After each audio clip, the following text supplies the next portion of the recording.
لقد أوحي إليك وإلى الذين من قبلك لئن أشركت ليحبطن عملك ولتكونن من الخاسرين। Cameraman ভাইরা জলদি বসে পড়েন, এখনো যদি না বসেন সময় বেশি নাই তো, খুব দ্রুত আমরা অল্প সময় আলোচনা, অল্প সময় প্রশ্ন উত্তর, খুব সংক্ষিপ্ত প্রোগ্রাম। বসে যান, আমাদের দর্শক ভাইদের দেখার সুযোগ করে দেন।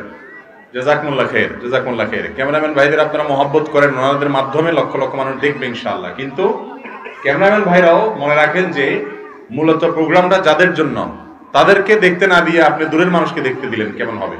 এই জন্য তাদেরকে দেখার সুযোগ করেন। এই যে ভাই বসেন না, এই ভাই বসেন। এত সময় যদি ফ্রেম সেট করতে লাগে কেমনে হবে বলেন? আলহামদুলিল্লাহ, লক্ষ কোটি শুকর মহান রব্বুল আলামিনের জন্য। অসংখ্য অগণিত দরুদ এবং সালাম বর্ষিত হোক প্রিয় নবী মুহাম্মদ মুস্তাফা সাল্লাল্লাহু আলাইহি ওয়াসাল্লামের প্রতি। লক্ষ্মীপুর জেলার রামগঞ্জ থানার অন্তর্গত মধ্য করপাড়া যুব সমাজ ও এলাকাবাসীর উদ্যোগে আয়োজিত আজকের এই প্রথম বার্ষিক ওয়াজ মাহফিলের সম্মানিত সভাপতি, বিজ্ঞ উলামায়ে ইকরাম, উপস্থিত অত্র এলাকার গণ্যমান্য মুরব্বিয়ানে আযম এবং দূর দূরান্ত থেকে আগত আমার প্রাণ প্রিয় দিন দরদি ভাইরাও, পর্দার আলের মা বোনেরা, আমি অত্যন্ত আনন্দিত এবং অত্যন্ত আপ্লুত এই জন্য যে আজকের এই মাহফিলেও আলহামদুলিল্লাহ যুব সমাজের উপস্থিতি উল্লেখ করার মতো, চোখে পড়ার মতো। এবছর আমরা যতগুলো মাহফিল করেছি বা করে চলেছি, এবছরের মাহফিলের একটা বিশেষ মাত্রা আমরা দেখতে পাচ্ছি, তা হলো ওয়াজ মাহফিলগুলোতে যুব সমাজ ওয়াজ মাহফিলের আয়োজক হলেও উপস্থিত শ্রোতাদের মধ্যে যুব সমাজের এত আধিক্য অন্য সময় সাধারণত আমরা দেখিনি। আলহামদুলিল্লাহ, এটি একটা আশা জাগানিয়া বিষয়। এই এলাকাতে যে সমস্ত যুবকরা আছেন, আমি তাদেরকে বিনীতভাবে অনুরোধ করব, আল্লাহর রশিকে মজবুত করে আঁকড়ে ধরেন, একে অন্যে মিলেমিশে চলেন, যথাসম্ভব কোরআন এবং হাদিসের পথে কাঁধে কাঁধ মিলিয়ে চলেন। ইসলামের উপরে প্রতিষ্ঠিত থাকতে হলে দ্বীনি সার্কেলের কোনো বিকল্প নাই, সার্কেল সোহবত এর কোনো বিকল্প নেই। আপনি একজন একা ভালো মানুষ সমাজে ভালো থাকতে পারবেন না, আরেকজন ভালো মানুষের সহযোগিতা দরকার, আরেকজন ভালো মানুষের সাথে উঠা বসা করা দরকার। আল্লাহ বলেছেন, ইয়া আইয়ুহাল্লাযীনা আমানুত্তাকুল্লাহ ওয়া কুনু মা'আস সাদিকিন, এই ইমানদারগণ তোমরা তাকওয়া অবলম্বন করো, মুত্তাকি হও। আর মুত্তাকি হওয়ার উপায় কি? ওয়া কুনু মা'আস সাদিকিন, যারা ভালো মানুষ, যারা সত্যবাদী, যাদের ভেতর বাহির এক, যারা মুখলেস, যারা আমলদার, সেই সমস্ত ভালো মানুষদের সাথে উঠা বসা করতে হবে। তো সাধারণত যুবকরা ভালো যুবকদের সাথে যদি উঠা বসা করেন, তাদের মাধ্যমে মুত্তাকি হওয়া যাবে, তাকওয়ার দিকে অগ্রসর হওয়া যাবে। এই এলাকার যুবক ভাইদের কাছে আমি বিশেষভাবে শুরুতেই আহ্বান রাখতে চাই, আপনারা একে অন্যের সাথে কাঁধে কাঁধ মিলিয়ে এই এলাকাকে উন্নতির জন্য, এলাকার মানুষের অগ্রগতির জন্য, অভাবী মানুষের পাশে দাঁড়ানোর জন্য সামাজিক কার্যক্রম এবং অন্যান্য যত কার্যক্রম আছে সেগুলো করবেন। সেই সাথে ইসলামের প্রচারের জন্য, দাওয়াতের কাজের জন্য, কোরআন এবং হাদিসের কাজের জন্য একে অন্যের সহযোগিতা করে কাঁধে কাঁধ মিলে মিশে একত্র হয়ে থাকবেন। এক একজন এক এক মুখী হবেন না, তাহলে আল্লাহর সাহায্য কেউ পাবেন না। সবাই মিলেমিশে থাকবেন তো ইনশাআল্লাহ? এবং আপনারা যদি মিলেমিশে চলেন, সুন্দর মতে একে অন্যের সাথে পরামর্শ করে চলেন, মুরব্বীদের তত্ত্বাবধানকে রাখেন, উলামায়ে ইকরামের তত্ত্বাবধান যেন অবশ্যই থাকে আপনাদের মাথার উপরে, এগুলো যদি আপনাদের থাকে ইনশাআল্লাহ দেখবেন আপনারা এই এলাকাকে আলোকিত করতে পেরেছেন, নিজেদেরকে আলোকিত করতে পেরেছেন। যুব সমাজ যদি জেগে যায়, গোটা দেশ জেগে যাবে, গোটা দেশের চেহারা পরিবর্তন হয়ে যাবে। আগামীর ভবিষ্যৎ যুবকরা, তাদেরকে যদি আমরা সঠিক পথ দেখাতে পারি, তাদেরকে যদি ভোগ নয় ত্যাগ শিখাতে পারি, তাহলে ইনশাআল্লাহ গোটা বিশ্ব মানবতা নতুন এক পৃথিবী উপহার পাবে। আমরা সেই পথে হাঁটবো তো ইনশাআল্লাহ? এই যে 31st নাইট আসছে, ভোগের বার্তা নিয়ে আসছে, যুব সমাজ আপনাদেরকে ত্যাগ শিখতে হবে, ভোগ নয়। ইসলাম ত্যাগের কথা বলে। ভোগ একজন মানুষ জীবনে করবেই, কিন্তু তার ত্যাগের পার্টটা তার জীবনে ভোগের চাইতে কম থাকবে না, কোনো ক্রমে বেশি থাকবে। ভোগে আনন্দ আছে, কিন্তু ত্যাগের মধ্যে যে আনন্দ, সে আনন্দটা হলো আত্মিক আনন্দ, সে আনন্দটা হলো মনের আনন্দ, সে আনন্দটা হলো আসল আনন্দ, পবিত্র আনন্দ। এই জন্য 31st নাইট বলেন, যত প্রকার এই জাতীয় উৎসব বলেন, এই সমস্ত উৎসবগুলো যারা আমদানি করে তারা মূলত আমাদের মধ্যে আবেগ, আমাদের মধ্যে যে উচ্ছ্বাস, আমাদের মধ্যে যে জোশ জজবা আছে, এগুলোকে পুঁজি হিসেবে ব্যবহার করে সাম্রাজ্যবাদী বাণিজ্যিক সাম্রাজ্যবাদের লোকেরা তারা আমাদের সম্পদটা লুট করতে চায়। আমরা ফুর্তি ফার্তা করার জন্য পয়সা কড়ি খরচ করব, দিন শেষে তাদের ব্যবসা দরকার। এই সমস্ত আবেগ, এগুলো তাদের ব্যবসা ছাড়া আর কিছুই নয়। ইসলাম বলে যে কোনো আনন্দ উপলক্ষে তুমি গরিব অসহায়ের মুখে হাসি ফুটাও, পাশাপাশি তুমি আনন্দ করো। গরিব অসহায়কে হাসানোর যে আনন্দ, সে আনন্দ নিজে ভোগ করার মধ্যে নাই। কিন্তু 31st নাইটের এই কালচার, এই জাতীয় যত কালচার আছে, এগুলো সব আমাদেরকে শুধু ভোগের শিক্ষা দেয়, ত্যাগের শিক্ষা দেয় না। কেন 31st নাইটে এত আনন্দ উদযাপন করা হয়? মনে করা হয় যে বছরের প্রথম দিনটা, প্রথম মুহূর্তটা যদি আনন্দ ফুর্তি করে, উৎসব করে, উল্লাস করে কাটানো হয়, তাহলে নাকি সারা বছর ভালো থাকা যাবে। এটা আবার যারা করছে তাদের সবচেয়ে বড় অংশ এই সমাজের তথাকথিত শিক্ষিতরা, বিশেষ করে শিক্ষার্থীরা, তরুণরা। তাদের মধ্যে আবার অনেকে আছে যারা নিজেদেরকে বিজ্ঞান মনস্ক দাবি করে, তারা ধর্মকে অস্বীকার করে, কিন্তু আবার 31st নাইট উপলক্ষে তারা এই সমস্ত কর্মকাণ্ড করে যে যুক্তিতে, সেটার মতো হাস্যকর যুক্তি, অযৌক্তিক এবং অধার্মিক এবং অবৈজ্ঞানিক আর কোনো কাজ হতে পারে না যে বছরের প্রথম দিন ভালো গেলে সারা বছর ভালো যাবে। আগে এক সময় মানুষ মনে করত দোকানদাররা প্রথম কাস্টমার যদি ভালো পায় তাহলে সারাদিন ভালো বেচা হবে, প্রথমটা বাকি আসলে সারাদিন খারাপ যাবে, এরকম না মনে করতো মানুষ? এই মনে করা কি ঠিক না ভুল? ভালো এবং মন্দের মালিক কে? কোন কাস্টমার ভালো নগদ নিতে আসলো না বাকি নিতে আসলো না বাকি নিতে আসলো, এর সাথে ওই ব্যক্তির কপাল ভালো হওয়ার খারাপ হওয়ার কোনো সম্পর্ক নাই। এটাই হলো তাওহীদের শিক্ষা, এটাই হলো ঈমানের শিক্ষা। কিন্তু আজ সেই ফেলে আসা কুসংস্কারকে নতুন করে আমদানি করছে যারা, তারাই নিজেদেরকে আবার বিজ্ঞান মনস্ক দাবি করে। আমাদের সে সকল বন্ধুদের কাছে আমাদের আরজি, আসুন সুন্দরের পথে, যুক্তির পথে। নতুন বছরের প্রথম মুহূর্ত উৎসব করলে যদি সারা বছর আনন্দে থাকতো, তাহলে সেক্ষেত্রে 31st নাইট উপলক্ষে যে বেলেল্লাপনার শিকার হয়ে অশ্লীলতার ছড়াছড়িতে পড়ে বহু মানুষ ক্ষতিগ্রস্ত হয়েছে। বহু বছর আগে অনেক ঘটনা আমাদের দেশে ঘটেছে, প্রতি বছরই ঘটে। এরা সারা বছর হাসতো, এদের কান্না আর আসতো না। এগুলো অযৌক্তিক, এগুলো প্যাগানদের, এগুলো প্রকৃতি পূজারীদের দাবি। তারা মনে করে যে সময়কে, বিশেষ বিশেষ আল্লাহর সৃষ্টিকে পূজা করলে ভালো কিছু পাওয়া যায়।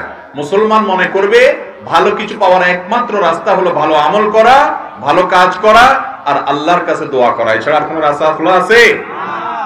অতএব এই সমস্ত চিন্তা ভাবনা থেকে বেরিয়ে আসতে হবে। তরুণদেরকে এই সমস্ত কুসংস্কার, এগুলো থেকে সরে আসতে হবে।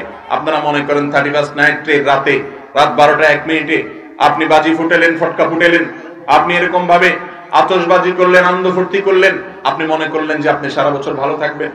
অথবা আপনি মনে করলেন যে ফুর্তি আপনার জন্য জায়েজ আছে। এটা অগ্নি পূজকরা শুরু করেছে, নাইরোজ দিয়ে তারা শুরু করেছে, এরপর এটা খ্রিস্টানরা ধারণ করেছে, এবং এটা পেগান প্রকৃতি পূজারীদের কাজ। বৃষ্টি না হলে তারা কাদা মাখতো, মনে করে এর মাধ্যমে বৃষ্টি আসে। সময়ের পূজা করে, সূর্যের পূজা করে, বিভিন্ন জিনিসের পূজা করে, এবং এই সমস্ত সময়গুলোতে তারা ফুর্তি করে, মনে করে এই ফুর্তির মাধ্যমে ভালো কিছু আসবে। এটা মুসলমানের আদর্শ হতে। আমরা যুবক, আমরা যে বয়সেরই হই না কেন, আল্লাহ রাব্বুল আলামিন আমাদের জন্য সুমহান আদর্শ দিয়েছেন ইসলাম। ইসলামের 2টা ঈদ আছে, এই উৎসবের পর আর কোনো উৎসবের আমাদের প্রয়োজন নাই। কোন বিধর্মীদের উৎসবে যদি আমরা যাই, তাহলে তাদের দলভুক্ত হতে হবে। আল্লাহ তাআলা আমাদের সবাইকে এই অপসংস্কৃতির জাতাকল থেকে নিজেদেরকে এবং দেশের মানুষকে মুক্ত করার তৌফিক দান করুন। লক্ষ লক্ষ কোটি কোটি টাকা অপচয় হয়ে থাকে এই রাতে। এমন কোন অনাচার নাই যা হয় না। আমরা মাদকের বিরুদ্ধে কথা বলি, অথবা অথচ এই রাতে মাদকের সবচেয়ে বেশি ছড়াছড়ি হয়ে থাকে। আমরা অশ্লীলতার বিরুদ্ধে কথা বলি, কোরআন অশ্লীলতার বিরুদ্ধে কথা বলে। কেন? কারণ অশ্লীলতা যদি ছড়িয়ে পড়ে, পরিবার ব্যবস্থা ভেঙে যাবে, মানবতা হুমকির মধ্যে পড়বে। মানুষের কল্যাণেই আল্লাহ তাআলা আমাদেরকে শ্লীল থাকতে বলেন, অশ্লীলতাকে আল্লাহ তাআলা নিষেধ করেন।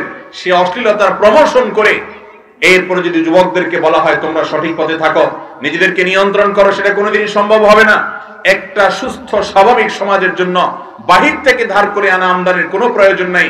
একজন মুসলিম হিসাবে, একজন বাঙালি হিসাবে আমাদের সংস্কৃতি আছে না নাই? একজন বাঙালি হিসাবে আমাদের যে সংস্কৃতি আছে, কোরআন হাদিসের সাথে সংঘর্ষ না থাকলে সেটা আমরা করতে পারি। আর একজন মুসলিম হিসেবে কোরআন হাদিসের সংস্কৃতি আমাদের জন্য সবচেয়ে শ্রেষ্ঠ সংস্কৃতি। মুসলমান কখনো অমুসলিমদের এই সমস্ত বস্তা পচা সস্তা সংস্কৃতি ধার করে আনতে পারে না। এক শ্রেণীর মিডিয়া, এক শ্রেণীর ব্যবসায়ীরা, কর্পোরেট ব্যবসায়ীরা, তারা তাদের ব্যবসার সুবিধার্থে এই সমস্ত দিবস আমদানি করে আমাদের পকেট খালি করে, আর আমাদের ইমানকে ধোঁতা করে, চেতনাকে নষ্ট করে, ধোঁয়ার সাপ বানিয়ে ফেলে। ইমানদার যুবক কখনো এগুলোতে গা মেশাতে পারে না। আমরা তওবা করবো তো ইনশাআল্লাহ। আসন্ন 31st নাইট উপলক্ষে আমাদের কোনো অনাচার হবে না, কোনো আতশবাজি হবে না, কোনো উৎসব হবে না, কোনো খারাপ কাজে আমরা সম্পৃক্ত হব না, কোনো হারাম কাজে আমরা জড়াবো না। আমরা আল্লাহর জিকির এবং ইবাদতের মধ্যে কাটাবো। নতুন বছর আসছে মানে হলো আল্লাহর কাছে পুরান বছরের তওবা ইস্তিগফার করব ভুল ত্রুটির জন্য, এবং নতুন বছর ভালো কাজ করার জন্য প্রতিজ্ঞা করব। নতুন বছর যেন আল্লাহর ইবাদত বন্দেগীতে আমলে কাটতে পারি, ভালো কাজ করতে পারি, সেজন্য আল্লাহর কাছে দোয়া করব। সেই দোয়াটাও যে এই সময় করব এমন কোনো কথা নেই। এই হলো ইসলামের শিক্ষা। আল্লাহ তাআলা আমাদের সবাইকে আমলের তৌফিক দান করুন। মুহতারাম হাজিরিন, অনেকগুলো প্রশ্ন আপনাদের আছে, আমার সময় একেবারেই কম। তার মধ্যেও একটা বিষয় আমি খুব সংক্ষেপে আলোচনা করতে চাই, সেটা হলো যুব সমাজদের জন্য নসিহত থাকলো এলাকাবাসীর, তারা বিশেষ করে খেয়াল রাখবেন। আর সবার জন্য কমন ভাবে কিছু কথা আমার আছে, সেটা হলো আমরা যত ইবাদত বন্দেগী করি, যত নেকামল করি, এই সমস্ত ইবাদত বন্দেগী এবং নেকামল এগুলো আমাদের আল্লাহর কাছে আমরা করলে সাথে সাথে অটোমেটিক কবুল হবে, নাকি কিছু শর্ত টর্ত আছে? শর্ত আছে না নেই? আমরা যা কিছু আল্লাহর কাছে ইবাদত করব, ইবাদত নিবেদন করব, সাথে সাথে আল্লাহ অটোমেটিক কবুল করে নেবেন? সেগুলো আল্লাহ তাআলা কবুল করার, গ্রহণ করার জন্য কিছু কন্ডিশন, কিছু শর্ত আল্লাহ তাআলার আছে না নাই? সেই শর্তগুলো আমরা আজকে জানবো খুব সংক্ষেপে কয়েক মিনিটে। এক নম্বরের শর্ত হলো শিরিক মুক্ত ঈমান থাকতে হবে।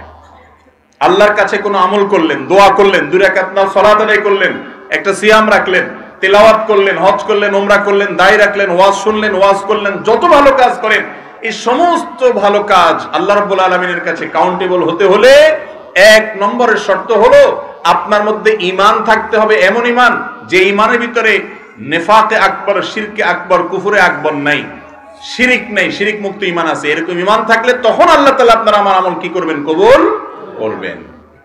শিরিক মুক্ত ঈমানটা কি বিস্তারিত ব্যাখ্যা যাওয়ার সুযোগ নেই, শুধু সংক্ষেপে এইটুকু বলি।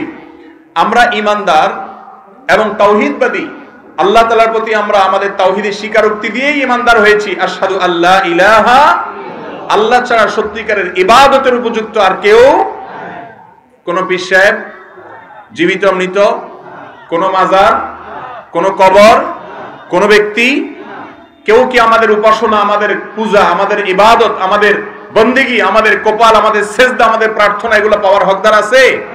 নবী করিম সাল্লাল্লাহু আলাইহি ওয়াসাল্লাম তার এক সাহাবীকে বলেছেন, ইদা সাআলতা ফাসআলিল্লাহ। লৌকিক ভাবে কারোর কাছে কিছু চাইলেন, ভাই একটা কলম দেন, কাগজ দেন, এটা ভিন্ন কথা। অলৌকিক ভাবে কিছু যদি চান, অদৃশ্য কারোর কাছে যদি কিছু চান, কারোর হাতে পাওয়ার আছে, স্পিরিচুয়াল বা অদৃশ্য পাওয়ার আছে, এরকম যদি মনে করেন, তাহলে সেটা একমাত্র এক সত্তার কাছে আছে, তিনি হলেন আল্লাহ রাব্বুল আলামিন। অতএব তুমি যখন কিছু চাইবা, শুধু তার কাছে চাইবা। ওয়াইদাস্তাআনতা ফাসতাইন বিল্লাহ, যখন কিছু সাহায্য চাইবা, বিপদে পড়বে, তখন সেই প্রার্থনাও কার কাছে করবা? আল্লাহর কাছে। 5 ওয়াক্ত নামাজে প্রতি রাকাতে সূরা ফাতিহা আমরা বলি, ইয়্যাকা না'বুদু, আল্লাহ শুধু তোমারই ইবাদত করি, শুধু তোমারই ইবাদত করি, এটা আমরা মুখে বলতেছি। আমরা যদি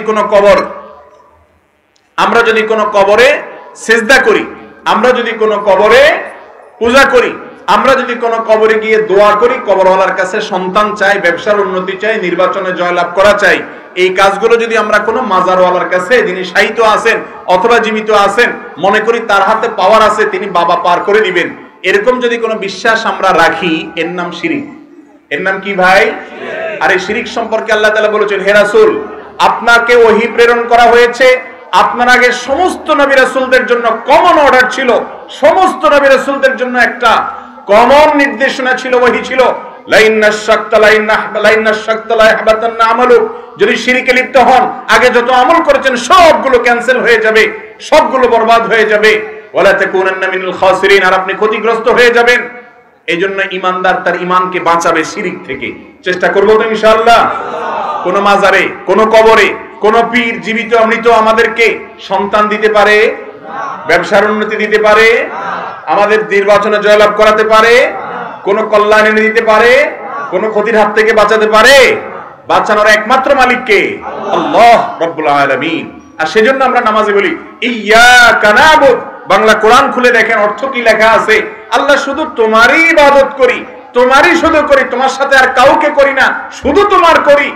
আল্লাহরেও করলেন, মসজিদে গিয়ে আবার মাজারে গিয়ে সেজদা দিলেন, ঈমান থাকবে? মাজারে গিয়ে চাইলেন, ঈমান থাকবে? বাবার কাছে পাওয়ার আছে, বাবা কিছু করে দিতে পারে, এটা মনে রাখলেন, ঈমান থাকবে? স্বয়ং রাসূল করিম সাল্লাল্লাহু আলাইহি সাল্লামকে আল্লাহ বলছেন, হে রাসূল কুল, আপনি বলেন মানুষদেরকে, লা আমলিকু লিনাফসি, আমি নিজের কোনো লাভ বা ক্ষতি করার ক্ষমতা রাখি না।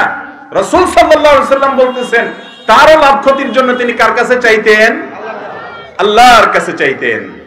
আল্লাহর কাছে চাইতে আবার ভায়া লাগেনি কোনো, মিডিয়া লাগেনি কোনো, না। আল্লাহ বলেছেন আল্লাহ বলেছেন কোরআনে কারীমে সূরা ফাতিহাতে আমরা যেন দোয়া করি, আল্লাহ শিখাই দিয়েছেন ইয়্যাকা না'বুদু, আল্লাহ শুধু তোমার ইবাদত করি। এটা কি ডাইরেক্ট বলেন নাকি ইনডাইরেক্ট বলেন? ডাইরেক্ট ইয়্যাকা না'বুদু পড়েন না মুখ দিয়া? তো আল্লাহ তাআলা বলেছেন যে উদউনি, ও আমার বান্দারা তোমরা আমার কাছে দোয়া করো, আমার কাছে তোমরা চাও, আস্তাজিব লাকুম, আমি দোয়া কবুল করব। আল্লাহ বলেন নাই আমার কাছে দোয়া করতে হলে দালাল ধরো। আল্লাহ বলছেন দুনিয়ার রাজনৈতিক নেতাদের কাছে যাইতে দালাল ধরা লাগে, কারণ তারা সব মেইনটেইন করতে পারে না, একসাথে এত মানুষ সামলাইতে পারে না, ভায়া লাগে, সিস্টেম আছে। কিন্তু আহকামুল হাকিমিন রব্বুল আলামিন মানুষের মতো না, তিনি মহান স্রষ্টা। একসাথে হাজার হাজার lakh lakh crore crore million million billion billion মানুষ কি বলছে সবকিছু একসাথে তিনি অ্যাকসেপ্ট করতে পারেন, তার সাথে মানুষের কোনো তুলনা নেই। এজন্য আল্লাহর কাছে কিছু চাইতে হলে কোনো দালাল মিডিয়া ভায়া ধরা লাগে না। আমাদের হিন্দু ভাইদের বিশ্বাস বা অন্যান্য ধর্মের ভাইদের অনেকের বিশ্বাস আছে যে মিডিয়া লাগে, ভায়া লাগে, ভায়া লাগে, এজন্য তারা অনেক ভায়া ধরে, তাদের অনেক দেবতা, অনেক পূজনীয় সত্তা। মুসলমানের সন্তান তাওহীদবাদী, তাদের কোনো দেবতা নাই, তারা এক আল্লাহর ইবাদতে বিশ্বাসী। এই ঈমানকে যদি খাঁটি করা যায় তাহলে ইনশাআল্লাহ ইবাদত যাই করবেন জমা হবে, আর না হলে শিরিক করলে ইবাদত করতে থাকবেন আর সব বরবাদ হতে থাকবে। কিয়ামতে যায় দেখবেন হাতের কোনো আমলই আল্লাহর কাছে জমা হয় নাই। কথা কি বুঝাতে পারছি? দ্বিতীয় শর্ত হলো ইবাদত কবুল হওয়ার জন্য প্রিয় নবী সাল্লাল্লাহু আলাইহি সাল্লামের সাচ অনুযায়ী হইতে হবে। খুব ভালো করে শুনতে হবে, তার বাতানো পদ্ধতি অনুযায়ী হতে হবে, সুন্নাত অনুযায়ী হতে হবে। আল্লাহ রাব্বুল আলামিন আমাদেরকে কোরআন এবং হাদিসে যত নির্দেশ করেছেন এগুলো বাস্তবায়নের জন্য একজন নমুনা পাঠাইছেন, মডেল পাঠাইছেন, তার নাম হলো কি? মুহাম্মদুর রাসূলুল্লাহ সাল্লাল্লাহু আলাইহি ওয়াসাল্লাম। তাকে আল্লাহ তাআলা আমাদের জন্য মডেল করে পাঠিয়েছেন, তিনি হলেন আমাদের নমুনা, তিনি হলেন আমাদের আদর্শ। সালাত আদায় করতে হবে, আকিমুস সালাহ, তোমরা সালাত কায়েম করো। কিভাবে করো? ওই যে মুহাম্মদ সাল্লাল্লাহু আলাইহি ওয়াসাল্লাম যেভাবে করেছেন। আতুজ যাকাত, যাকাত আদায় করো। কিভাবে দিবা? বিস্তারিত বিবরণ আছে কোথায়? মুহাম্মদ সাল্লাল্লাহু আলাইহি ওয়াসাল্লামের হাদিস এবং জীবনে। তাহলে তিনি হলেন আমাদের মডেল। আমাদের মডেল কে রে ভাই? মুহাম্মদুর রাসূলুল্লাহ সাল্লাল্লাহু আলাইহি ওয়াসাল্লাম। আপনি যদি কোনো কাজ করার সময় ওই যে প্রথম শর্ত হলো ঈমান আছে, শিরিক নাই, আল্লাহ ছাড়া আর কারোর প্রতি আপনি আল্লাহর জায়গায় কাউকে আপনি আর রাখেন না, তাওহীদবাদী আপনি, একত্ববাদী আপনি, কোনো ভায়া আর মিডিয়া লাগে না আপনার। এটা যদি ঠিক থাকে, দ্বিতীয় কাজ হলো যে কোনো কাজ করবেন কাজটা সুন্নাত অনুযায়ী হচ্ছে কিনা, রাসূল সাল্লাল্লাহু আলাইহি ওয়াসাল্লাম বাতানো নিয়ম অনুযায়ী হচ্ছে কিনা এটা দেখবেন। আপনি একটা জামা দর্জি দোকানে নিয়ে গেছেন, নিয়ে দেখাইছেন যে আমাকে এই রকম একটা জামা বানায় দিতে হবে। ওই জামাটার মাপ যোগ সব ঠিক রেখে যদি বানাইতে পারে দর্জিওয়ালা, তাহলে সে পারিশ্রমিক পাবে। আর যদি যেই স্যাম্পল দিছেন আপনি সেই স্যাম্পলের সাথে মিল না রেখে উল্টা পাল্টা কোথাও একটু বড় কোথাও একটু ছোট করে বানায়, সে কি পারিশ্রমিক পাবে? আল্লাহ রাব্বুল আলামিন আমাদেরকে কোরআনে বলেছেন আতিউল্লাহ ওয়া আতিউর রাসূল, তোমরা আল্লাহর কথা শুনো এবং রাসূলের কথা শুনো। আজকাল কিছু ভাই বাইরে হইছে, তারা বলে যে না কোরআন মানলেই হবে, হাদিস মানার দরকার নাই। আছে না নেই? আল্লাহ তাআলা কেন তাহলে বললেন আতিউল্লাহ ওয়া আতিউর রাসূল, তোমরা আল্লাহর আনুগত্য করো এবং রাসূলের আনুগত্য করো। আল্লাহ তাআলা আলাদা করে কেন বললেন? বোঝা গেছে শুধুমাত্র কোরআন থেকে কেউ আল্লাহর সমস্ত নির্দেশ ধরতে পারবে না, অবশ্যই রাসূল আকরাম সাল্লাল্লাহু আলাইহি ওয়াসাল্লামের হাদিস এবং ব্যাখ্যার দরকার আছে। তা না হলে 23 বছর ধরে এই কোরআন কেন একটু একটু করে আল্লাহ তাআলা রাসূলের প্রতি নাযিল করলেন? তাহলে রাসূল সাল্লাল্লাহু আলাইহি ওয়াসাল্লামকে বাদ দিয়ে শুধু কোরআনের উপরে আমল করা যাবে না। কোরআনে আছে আকিমুস সালাহ, সালাত কায়েম করো। কেমনে করো সেটার ব্যাখ্যা আছে কোথায়? রাসূলের হাদিসে। এইজন্য হাদিস বাদ দিলে তো ইসলামই বাদ হয়ে যায়। এই সমস্ত বিভ্রান্তির ব্যাপারে সাবধান থাকবেন আপনারা। তাহলে দ্বিতীয় শর্ত হলো রাসূল সাল্লাল্লাহু আলাইহি ওয়াসাল্লামের সুন্নাত অনুযায়ী আমলটা হইতে হবে। ওই যে দর্জিওয়ালার মিশাল দিছিলাম, দর্জিওয়ালাকে যদি আপনি যেই জামা দিয়েছেন সেই স্যাম্পল অনুযায়ী সে বানাতে পারে, তার পারিশ্রমিক সে পাবে। আর যদি তার মন মতো বানায়, হেরফের করে বানায়, তাহলে পারিশ্রমিক সে পাবে না। ঠিক একই ভাবে আল্লাহ রাব্বুল আলামিন আমাদেরকে রাসূল দিয়ে বলেছেন যে লাকাদ কানা লাকুম ফি রাসূলিল্লাহি উসওয়াতুন হাসানা, ও দুনিয়ার মানুষ, তোমাদের জন্য আল্লাহর রাসূলের মধ্যে রয়েছে উত্তম আদর্শ, তাকে দেখে ফলো করে চলো। আবার আমাদের কিছু ভাইরা বলে রাসূলের হাদিস নাকি মানা যাবে না। আল্লাহ নিজে বলতেছেন তোমাদের জন্য রাসূলের জীবন আদর্শের মধ্যে রয়েছে উত্তম আদর্শ, তাকে দেখে দেখে চলো। আল্লাহ আরো বলেছেন মা আতাকুমুর রাসূল ফাখুযু, রাসূল যা করতে বলেছেন সেগুলা করো, ওমা নাহাকুম আনহু ফান্তাহু, যা নিষেধ করেছেন সেগুলা করবা না। এজন্য সুন্নাত অনুযায়ী হতে হবে। নবী সাল্লাল্লাহু আলাইহি সাল্লাম যাওয়ার সময় বলেছেন বিদায় হজের ভাষণে, তারাকতু ফীকুম, বিদায় হজের আগে তার জীবনের শেষের দিকের বক্তব্যে তিনি বলেছেন তারাকতু ফীকুম আমরাইন, তোমাদের মাঝে দুটি জিনিস আমি রেখে গেলাম, দুটি জিনিস আমি রেখে গেলাম, কিতাবাল্লাহ ওয়া সুন্নাত রাসূলি, একটা হলো আল্লাহর কিতাবে কোরআন রেখে গেলাম, আরেকটা হলো এই কোরআনের ব্যাখ্যা আল্লাহর রাসূলের সুন্নাত রেখে গেলাম। আপনি যদি কোনো আমল করার সময় একটু জানতে পারেন যে আমার রাসূল এটা বলছেন বা করছেন, বাস এটা নিশ্চিত আপনি আমল করছেন, ইনশাআল্লাহ আপনার আমল আল্লাহর কাছে দরবারে কবুল হয়ে যাবে। আর বাপ দাদা করছে, 14 গোষ্ঠী করছে, সারা দেশে মানুষ করে, সারা জীবন করে আসছেন, কিন্তু রাসূল সাল্লাল্লাহু আলাইহি সাল্লামের হাদিসে নাই, তাহলে সেটা কখনো কবুল হবে না। আপনি যদি যায় বলেন আল্লাহর কাছে, আল্লাহ 14 গোষ্ঠীরে দেখছি করতে, বাপ দাদা সবাই করছে, সারা দেশে মানুষ করছে, তাই আমি করছি, আল্লাহর কাছে মুক্তি পাওয়া যাবে? আল্লাহর কাছে মুক্তি পাওয়া যাবে যদি বলতে পারেন আল্লাহ আমি জানছি আমলটা আমার রাসূল করতে বলছেন, আমার রাসূল, আপনার রাসূল নির্দেশ করেছেন, তার হাদিসে আছে, আমি সাধারণ মানুষ হাদিস পড়তে পারি নাই, কিন্তু নির্ভরযোগ্য আলেম বলেছেন হ্যাঁ আছে, আমি তার প্রতি বিশ্বাস রেখে করেছি, তারপরেও মুক্তি পেয়ে যাবেন ইনশাআল্লাহ। কথা কি বুঝাতে পারছি? আমরা কি মুক্তি চাই না ভাই? আখিরাতে আল্লাহর কাছে মুক্তি না চাইলে, মুক্তি না পাইলে একমাত্র গন্তব্য হবে জাহান্নাম, আর কোনো গন্তব্য সেখানে থাকবে। এইজন্য আল্লাহর কাছে যে কোনো আমল কবুল হোক, এটা যদি আমরা চাই তাহলে দ্বিতীয় শর্ত পূরণ করতে হবে, সুন্নাত অনুযায়ী হতে হবে, হাদিস অনুযায়ী হতে হবে। মন গড়া হলে হবে না। ইসলাম আবেগের নাম না, ইসলাম জোশের নাম না, ইসলাম লাফানোর নাম না, ইসলাম অনেক ভালো বক্তৃতার নাম না, ইসলাম অনেক লেকচারের নাম না। ইসলাম হলো শুধুমাত্র মুহাম্মদুর রাসূলুল্লাহ সাল্লাল্লাহু আলাইহি সাল্লামকে আপাদমস্তক দেখে দেখে, তার সুন্নাতকে, তার পদাঙ্ককে দেখে দেখে অনুসরণ করে করে জান্নাতে যাওয়ার নাম। বুঝতে পেরেছেন? রাসূল সাল্লাল্লাহু আলাইহি সাল্লামকে আল্লাহ তাআলা গাইড করে পেটেছেন, গাইড, তিনি আমাদের জন্য গাইড, পথ প্রদর্শক, তিনি আগে চলে গেছেন জান্নাতের দিকে। আমরা তাকে দেখে দেখে যদি চলি আমরাও জান্নাতে যাব। আল্লাহ আমাদেরকে তৌফিক দান করুন। তাহলে আমাদের সমস্ত আমল, ইবাদত, ভালো কাজ এটা কবুল হওয়ার জন্য দ্বিতীয় শর্ত হলো মুহাম্মদ সাল্লাল্লাহু আলাইহি সাল্লামের সুন্নাত অনুযায়ী হইতে হবে। আপনি যদি সুন্নাত কোনটা, বিদআত কোনটা না জানেন, অন্তত আলেমদের কথার উপর নির্ভরশীল হতে পারেন, যে আলেম সত্য কথা বলবেন, যার কথা কাজে মিল আছে, যিনি আমলদার মানুষ, যিনি নামধারী আলেম না বাস্তবেও আলেম, কোরআন হাদিসের ইলম রাখেন, মোটামুটি আস্থা হয়, সে আলেম যদি বলেন হ্যাঁ এটা রাসূল সাল্লাল্লাহু আলাইহি ওয়াসাল্লাম বলেছেন, আপনাকে যদি হাদিসের উদ্ধৃতি দিতে পারেন আলহামদুলিল্লাহ, আপনি সেটার উপর আমল করবেন, সন্দেহ করার দরকার না, এবং এটার কারণে আপনি মুক্তি পেয়ে যাবেন। আর যদি আলেমদের মধ্যে, হুজুরদের মধ্যে মতপার্থক্য হয়, একটু বোঝার চেষ্টা করবেন কোনটা কোরআন হাদিসের কাছাকাছি, যেটাকে আপনার কাছাকাছি মনে হয়েছে ওটার উপর আমল করবেন, ভুল হইলেও আল্লাহর কাছে মুক্তি পেয়ে যাবেন ইনশাআল্লাহ।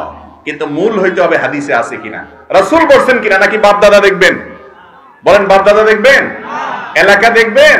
সারা দেশে মানুষ কি করে সেটা দেখবেন? দেখবেন কি কোরআন হাদিসে আছে কিনা। আপনি বলবেন আমি তো কোরআন হাদিস বুঝি না বাবা, আপনার বোঝার দরকার নেই, আলেমদের কাছে যান, তাদের উপর আস্থা রাখেন, বিশেষ করে যে আলেম নির্ভরযোগ্য মনে হয় তার কাছে যান, তার কাছ থেকে নেন। তিনি যদি বলেন হ্যাঁ রাসূল সাল্লাল্লাহু আলাইহি ওয়াসাল্লাম এটা বলেছেন, আপনি আস্থা রাখেন, আলহামদুলিল্লাহ, এই নির্ভরযোগ্য মানুষ হলে সেটার উপর আমল করলে আপনি নাজাত পেয়ে যাবেন। 3 নম্বর আমল কবুলের জন্য শর্ত হলো ইখলাস থাকা। ইখলাস থাকা, আল্লাহর সন্তুষ্টির জন্য কাজ করা, শুধুমাত্র আল্লাহর কাছে সওয়াবের আশা করা, দুনিয়ার কোনো ধান্দা থাকা যাবে না। দান করছেন, মানুষের কাছে ভাবা আশা করেন, মানুষ কি বলবে না বলবে, ডানে বামে তাকান, একটু ভাবসাব আসে শরীরের মধ্যে, তাহলে এই আমল আল্লাহর কাছে কবুল হবে। যত আমল আছে এই সমস্ত আমল আল্লাহর কাছে কবুল হওয়ার জন্য শর্ত হলো ইখলাস থাকতে হবে। আমল হবে শুধু আল্লাহকে খুশি করার জন্য, আর কোনো উদ্দেশ্য থাকবে। তাহলে যত আমল ইবাদত আমরা করি এগুলো কবুল হওয়ার জন্য 3টা শর্তের 1 নম্বর হলো ঈমান থাকতে হবে খাঁটি, সেখানে ভেজাল থাকতে পারবে না, শিরিক থাকতে পারবে, আল্লাহর জায়গায় কাউকে রাখা যাবে। 2 নম্বর শর্ত হলো সমস্ত আমল হইতে হবে রাসূলের বাতানো পদ্ধতি অনুযায়ী, রাসূল সাল্লাল্লাহু আলাইহি ওয়াসাল্লামের সুন্নাত অনুযায়ী। 3 নম্বর আমল হলো, 3 নম্বর শর্ত হলো ইখলাস থাকতে হবে, নিয়তটা খাঁটি থাকতে হবে, নিয়তের মধ্যে ভেজাল রাখা যাবে। এই 3টা কাজ যদি করতে পারেন, আমল যাই করেন, অল্প করেন আর বেশি করেন, সেটা আমল নামায় জমা হবে। কিয়ামতের দিন দেখবেন যে সেটা আপনার জন্য অপেক্ষা করতেছে সওয়াব হিসাবে। আর যদি 3টার কোনো একটা না থাকে, ঈমান না থাকে, অথবা সুন্নাত অনুযায়ী না করেন, মন মতো বিদআত অনুযায়ী করেন, অথবা আপনার ইখলাস না থাকে, তাহলে সে আমলের জান্নাতে যাওয়া তো দূরের কথা, জাহান্নামে যাওয়া লাগবে। আল্লাহ তাআলা আমাদের সবাইকে বুঝার তৌফিক দান করুন। ঈমানগুলোকে হেফাজত করব তো ইনশাআল্লাহ, এবং এই 3টা শর্ত পূরণ করে আমরা নেক আমল করব। আল্লাহ তাআলা আমাকে, আপনাকে, আমাদের সবাইকে সেভাবে আমল করার তৌফিক দান করুন। পোশাক সম্পর্কে দয়া করে বলবেন, পুরুষ এবং নারীদের সুন্নতি পোশাক কোনটাকে বলা হয়? আমরা আমাদের দেশে সাধারণত মনে করি যে লম্বা জুব্বা, দাড়ি অথবা পাঞ্জাবি টুপি, এটা পুরুষদের জন্য সুন্নতি পোশাক, আর মহিলাদের জন্য সুন্নতি পোশাক কি? 3 পিস, ওড়না, এরকম এগুলোকে আমরা সুন্নতি পোশাক মনে করি। মূলত পোশাকের ক্ষেত্রে কোরআন এবং হাদিসের মৌলিক নির্দেশনা আছে, সেই নির্দেশনাগুলো মানাই হলো আমাদের কর্তব্য। যেমন পুরুষের জন্য কোরআন এবং হাদিস পোশাকের ক্ষেত্রে যে নীতিমালা দিয়েছে, তার প্রথম হলো পুরুষ নারীর সাথে মিল হয়, নারীর পোশাকের সাথে খাপ খায়, সাদৃশ্য হয়, দেখতে একই রকম লাগে, সেই স্টাইল বেশভূষা ধারণ করবে না। একই কথা নারীর ক্ষেত্রেও প্রযোজ্য। নারী পোশাক পরার ক্ষেত্রে পুরুষের মতো পোশাক পরবে না। আজকাল আছে না, প্যান্ট শার্ট পরে নারী না পুরুষ বোঝা যায় না, একই রকম পোশাক পরে, এটা হাদিসে নিষেধ, এবং নবী সাল্লাল্লাহু আলাইহি ওয়াসাল্লাম লানত করেছেন এরকম পোশাক যারা পরে তাদের উপরে। এক। দ্বিতীয়ত, পুরুষের জন্য সতর হলো নাভি থেকে হাঁটুর নিচ পর্যন্ত, এইটুকু কমপক্ষে ঢাকা, বাকিগুলো যদি অন্য পুরুষরা দেখে অসুবিধা নেই। আর নামাজের সময় বিশেষ করে কাঁধও ঢাকার কথা হাদিসে আসছে। যত সুন্দর পোশাকে নামাজ পড়া যায় তত ভালো। মহিলাদের জন্য নামাজের পোশাক হলো তাদের মুখমণ্ডল, 2 হাতের কবজি ছাড়া গোটা শরীর চুল সহকারে সবগুলো ঢাকতে হবে। শাড়ি পরলেও তার উপরে বড় ওড়না বা চাদর দিয়ে এমন ভাবে ঢাকতে হবে যে হাতের গোছা, পেট, পিঠ, কাঁধ, বুক এগুলো যেন দেখা না যায়, গলা যেন দেখা না যায়, এগুলোকে ঢাকতে হবে। এগুলো সতর নামাজের মধ্যে। আর নামাজের বাইরে পরপুরুষের সামনে আলমারআতু আওরা, নবী সাল্লাল্লাহু আলাইহি ওয়াসাল্লাম বলেছেন, নারী আপাদমস্তক নিজেকে ঢেকে ঢুকে রাখবে তার সম্ভ্রম রক্ষার জন্য, তার আত্মসম্মানের জন্য, আত্মমর্যাদার জন্য। তাকে নিয়ে কেউ বাজে চিন্তা করবে, তাকে নিয়ে কেউ মনে মনে কুকল্পনা করবে, সেই সুযোগ দিবে না একজন সম্ভ্রান্ত মুসলমান নারী। সেই জন্য তাকে আল্লাহ তাআলা পর্দার নির্দেশ করেছেন পরপুরুষের সামনে। আর বাসার সাধারণ মহিলাদের সামনে সাধারণ ড্রেসে থাকবেন। এর বাইরে তৃতীয় যে নির্দেশনা আছে সেটা হলো অমুসলিম এবং কাফেরদের ধর্মীয় কোনো নিদর্শন বহন করে এমন কোনো পোশাক পরবে না। আজকাল কিছু ধুতির মতো পায়জামা বের হয়েছে, আছে না নাই? যে ধুতির মতো পায়জামা, দেখতে ধুতির মতো লাগে, তাহলে ধুতি এটা একটা ধর্মীয় পোশাক আমাদের হিন্দু ভাইদের, তারা তাদেরটা করছে করুক, কিন্তু একজন মুসলিম হিসাবে আমি তার বেশ ধারণ করতে পারি না, তার সাথে সাদৃশ্য করতে পারি না। আবু দাউদের হাদিসে নবী সাল্লাল্লাহু আলাইহি ওয়াসাল্লাম বলেছেন, মান তাশাব্বাহা বিকওমিন ফাহুয়া মিনহুম, যারা যাদের সাথে বেশ ধরে তারা তাদের দলে চলে যায়। তাহলে এটা হলো তৃতীয় মূলনীতি, সেটা নারীর জন্য, পুরুষের জন্য। অমুসলিম, কাফের, ফাসিক এমন এক মডেলের বেশভূষা ধরলেন, সেই মডেল যেরকম ক্যাপ পরে আপনি এরকম ক্যাপ পরলেন, তার ভিতর আল্লাহর ভয় নেই, সে ফাসিক। তাহলে সেক্ষেত্রে আপনি পোশাকের ক্ষেত্রে শরীয়ত নীতিমালা লঙ্ঘন করলেন। আপনি মুত্তাকিদের লেবাস পরবেন, নেককাররা সাধারণত যে পোশাক পরে সে পোশাক পরবেন। পাঞ্জাবির ক্ষেত্রে আপনি জুব্বা পরেন অথবা ফাড়া পরেন। বাংলাদেশের মানুষের ঐতিহ্যের পোশাক হলো মূলত পাঞ্জাবি আর লুঙ্গি। পাঞ্জাবি আর কিরে ভাই, এই ঐতিহ্য ধরে রাখছে হুজুররা সবচাইতে বেশি, লুঙ্গি হুজুররা তুলনামূলক সবচাইতে বেশি পরে, ঠিক না বেঠিক?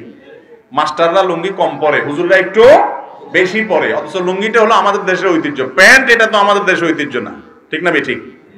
আমাদের যত জাতীয় নেতা ছিলেন তারা দেখেন বেশিরভাগই লুঙ্গি আর পায়জামা পরতেন, ঠিক না বেঠিক? এবং এটা আমাদের দেশের আবহমান কাল থেকে চলে আসা পুরুষদের এই পোশাক, কিন্তু এখন এটা পড়তে আমাদের লজ্জা হয়।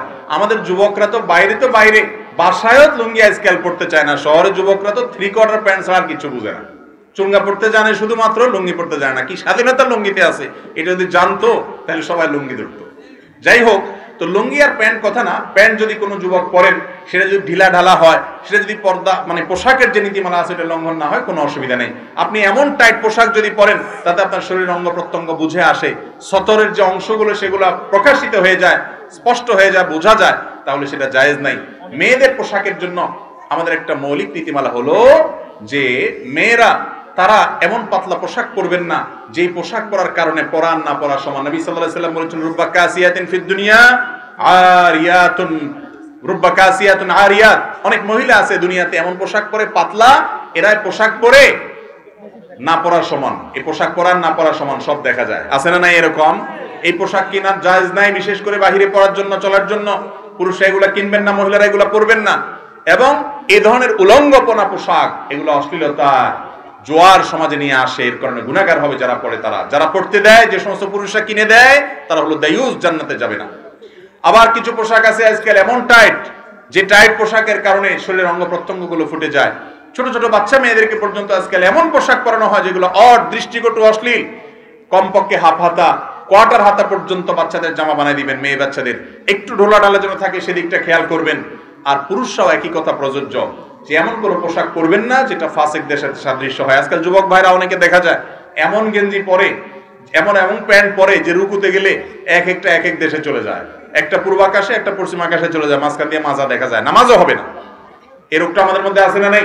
তাহলে এগুলোর উপরে আমরা খুব সাবধান থাকবো। আল্লাহ তাআলা আমাদেরকে আমলের তৌফিক দান করুন। পোশাকের ক্ষেত্রে সুন্নতি পোশাকের কথা বলতে গিয়ে এতদূরে আসছে।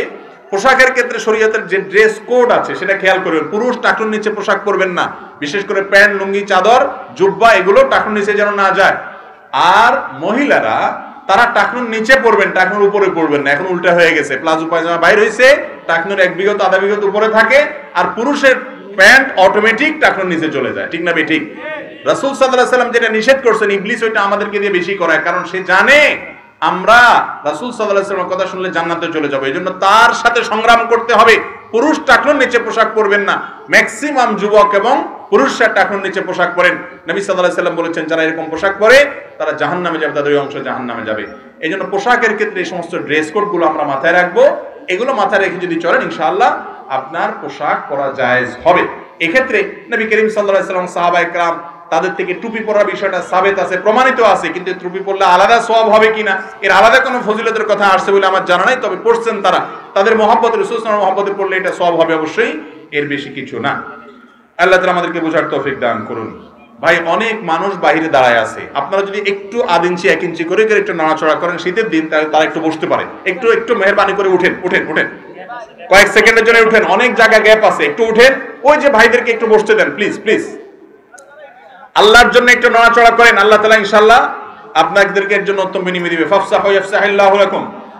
একটু অন্যের জন্য জায়গা করে দিলে আল্লাহ তাআলা আপনার জন্য জান্নাতে যাওয়ার জায়গা করে দিতে পারেন ইনশাআল্লাহ। একটু আগায় উঠেন। এই যে এদিকে জায়গা আছে, আগায় চলে আসেন। বাইরে থেকে ভাইদেরকে আসতে বলেন। জি, এরপরের প্রশ্ন ভাই।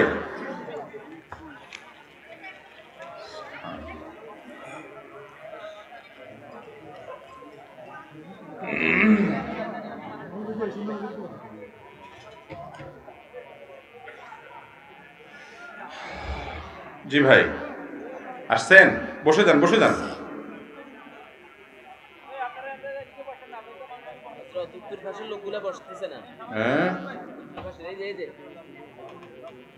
উত্তর পাশের লোকেরা কারা বসতেছে? মিডিয়ার লোকেরা। ভাইরা, আপনারা কেন এরকম জ্বালান বলেন তো? সব জায়গায় আপনারা মানুষে কেন কষ্ট দেন বলেন তো? একটু বসেন। তাহলে মিডিয়ার দোষ দিয়েছেন অযথা আপনারা। এই তো আরেক মুসিবত করলেন, না দেখে বলছেন। মিডিয়া তো সব ভদ্রলোক, সব ইনোসেন্ট বয়, সব ভদ্র ছেলে, মাশাআল্লাহ। জি ভাই, এরপরে প্রশ্ন।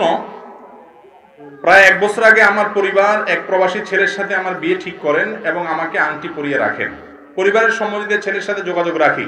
এখন উপযুক্ত কোনো কারণ না দেখেই আমার বাবা এই বিয়েটা বাতিল করতে চাচ্ছেন, কিন্তু আমি ওই ছেলেকে বিয়ে করতে চাই। এক্ষেত্রে শরীয়ত কি বলে এবং আমার করণীয় কি? প্রথম কথা হলো, বিয়ের কথা পাকাপাকি হয়ে গেলে আংটি পরায় দিলেই তো জামাই বউ হয়ে যায়, তাই না? আংটি পরা হয়ে গেছে, এঙ্গেজমেন্ট হয়ে গেছে, তখন জামাই বউ হয়ে গেছে না তারা? সেটা যদি না হয়, তাহলে এই তথাকথিত এঙ্গেজমেন্টের পরে এই স্বামী স্ত্রীর মতো আলাপ সালাপ, খোশ গল্প, কথাবার্তা, আড্ডাবাজি, চ্যাটিং, এগুলো আমাদের সমাজে আছে না নাই? তাহলে সেই সম্পর্কটাকে হালাল হবে না হারাম হবে? হারাম হবে। অনেক যুবকরা বলে যে না, একবার হঠাৎ করে অচেনা একটা মানুষের সাথে কেমনে থাকে, এই জন্য আগে একটু জড়তা কাটায় নেই, যোগাযোগ করে নেই। এইসব যারা করেন তাদেরকে আমি সব সময় একটা কথা বলি, আমার ডানে বামে অনেক মুরব্বীরা আছেন, সামনে অনেক মুরব্বীরা আছেন, চাচা মিয়াদেরকে জিজ্ঞাসা করেন, বাপ মা ধরে নিয়ে গেছে, হয়তো বাজার থেকে টেনে নিয়ে যায় কোথাও বিয়ে পড়াই দিছে, খবরও নেই, পড়ায় চলে আসছে, কার সাথে বিয়ে হয়েছে ভালো করে হয়তো জানেও না বেচারা, বা জানছে খবর নিছে, একবার না জানলে সেটা আবার দোষের, যাই হোক। কিন্তু বিয়ে হয়েছে যে তার আগে কোনো সম্পর্ক ছিল না ছেলের সাথে মেয়ের সাথে, ছিল তখন ফেসবুকে মেসেঞ্জারে ইটিস পিটিস করার সুযোগ ছিল না, কিচ্ছু ছিল না। তারপরেও চাচা মিয়ার চাচির সাথে যে মহব্বতের সম্পর্ক, সেটা সুপার গুলুর চাইতেও হার্ড, ঠিক না বেঠিক? চাচা মিয়ারা এখনো চাচির ছাড়া বাঁচে না, চাচি চাচারা ছাড়া বাঁচে না, অন্য কারোর কথা চিন্তা করবে তাদের মাথায়ও আসে না, আল্লাহর রহমতে, জিজ্ঞেস করে দেখেন। আর আজকাল যুবকরা আপনারা এই এঙ্গেজমেন্ট, এরপরে ইটিস পিটিস সেগুলা করেন কেন? যে তাহলে একটু ভালো হবে সম্পর্ক। ভালো হয় না, বরং আরো সম্পর্ক খারাপ হয়, কারণ আল্লাহর নিষিদ্ধ পথে কখনো শান্তি আসে, এই জন্য ঘরে ঘরে স্বামী স্ত্রী ঝগড়া এবং মারামারি এবং তালাক হয়, ঠিক না বেঠিক? বিয়ের আগ্দ না হলে, দুইজন সাক্ষীর সামনে প্রস্তাব হবে, সম্মতি হবে, কবুল বলা হবে, এগুলা না হওয়ার আগ পর্যন্ত বিয়ে হয় না। আংটি একটা কেন, 10 আঙ্গুলে 10টা, 10 ঠ্যাঙে 10টা, মোট 20টাও যদি লাগান তাতেও বিয়ে হবে না। আর একটাও আংটি লাগান দরকার নাই, শুধু দুইজন সাক্ষীর সামনে আপনার মুরব্বীদের সম্মতি আছে, আপনি আর সম্মতি আছে, প্রস্তাব হয়েছে, কবুল হয়েছে, মহার্ধার্য হয়েছে, বিয়ে হয়ে গেছে, এবার স্বামী স্ত্রী হয়ে গেছেন। অতএব এঙ্গেজমেন্ট বা আংটি পরার নাম বিয়ে নয়। এবং এর আগে আপনার একটু বোঝাপড়া, একটু জড়তা দূরের নামে যে সম্পর্কগুলো করা হয়, এগুলো হারাম। এরকম কোনো সম্পর্ক আগদের আগে করা যাবে। একান্ত প্রয়োজনীয় কথা জিজ্ঞেস করতে পারেন, জানতে পারেন, সেটাও নিরাপদ পদ্ধতিতে। স্বামী স্ত্রী সুলভ কোনো আলাপচারিতা জায়েজ নাই, এটা হল প্রথম কথা। দ্বিতীয় কথা হলো, প্রশ্নে যেটা আসছে যে বাবা ছেলে ঠিক করছে, এখন বাপ তার সাথে দিবে না, কেন দিবে না? এই প্রশ্নের উত্তর আমি দিতে পারবো না। কারণ হলো, হতে পারে সেই ছেলের ভিতরে কোনো বড় ধরনের দোষ আছে, ত্রুটি আছে, যদি থাকে তাহলে বাবার মার সেই পরামর্শ মানা উচিত। যুবক যুবতীরা সবসময় নিজেদের ভালো বুঝে না, তাদের যৌবন বয়সে শুধুমাত্র যেটা দেখে ওইটাই মনে হয় যে আপনার হাসান বসরি, রাবেয়া বসরি, তাদের কাছে এরকম মনে হয়। কিন্তু মুরব্বীরা অনেক সময় এগুলো বুঝে, তাদের কথাটা আমলে নেওয়া উচিত। আবার মুরব্বীরা অনেক সময় উল্টা পাল্টা আছে, শুধু ওই দুনিয়া ছাড়া আর কিছু বুঝে না, আছে না নেই? তো সেটাও মাথায় রাখতে হবে।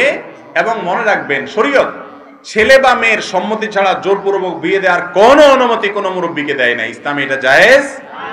আপনি যদি মনে করেন আপনার বাপ মা শুধু পয়সা দেখেই এরকম লোভী হচ্ছে, বা তারা দুনিয়া দেখে লাফাচ্ছে, তাদের সিদ্ধান্ত ভুল, তারা দিনদার বুঝে না, তাহলে সেক্ষেত্রে আপনি খুঁটি ধরতে পারেন যে না, আমি ছেলে ছাড়া, বা আপনারা যে ছেলে কথা বলছেন তার কাছে আমি বিয়ে বসবো না। এই অধিকার আপনাকে ইসলাম দিয়েছে। বেয়াদবি করবেন না, কিন্তু বিনয়ের সাথে বলবেন যে আব্বা আমি চাচ্ছি না, বুঝাইয়া বলবেন, বা অন্যদেরকে ব্যবহার করবেন। কথা কি বুঝাতে পারছি?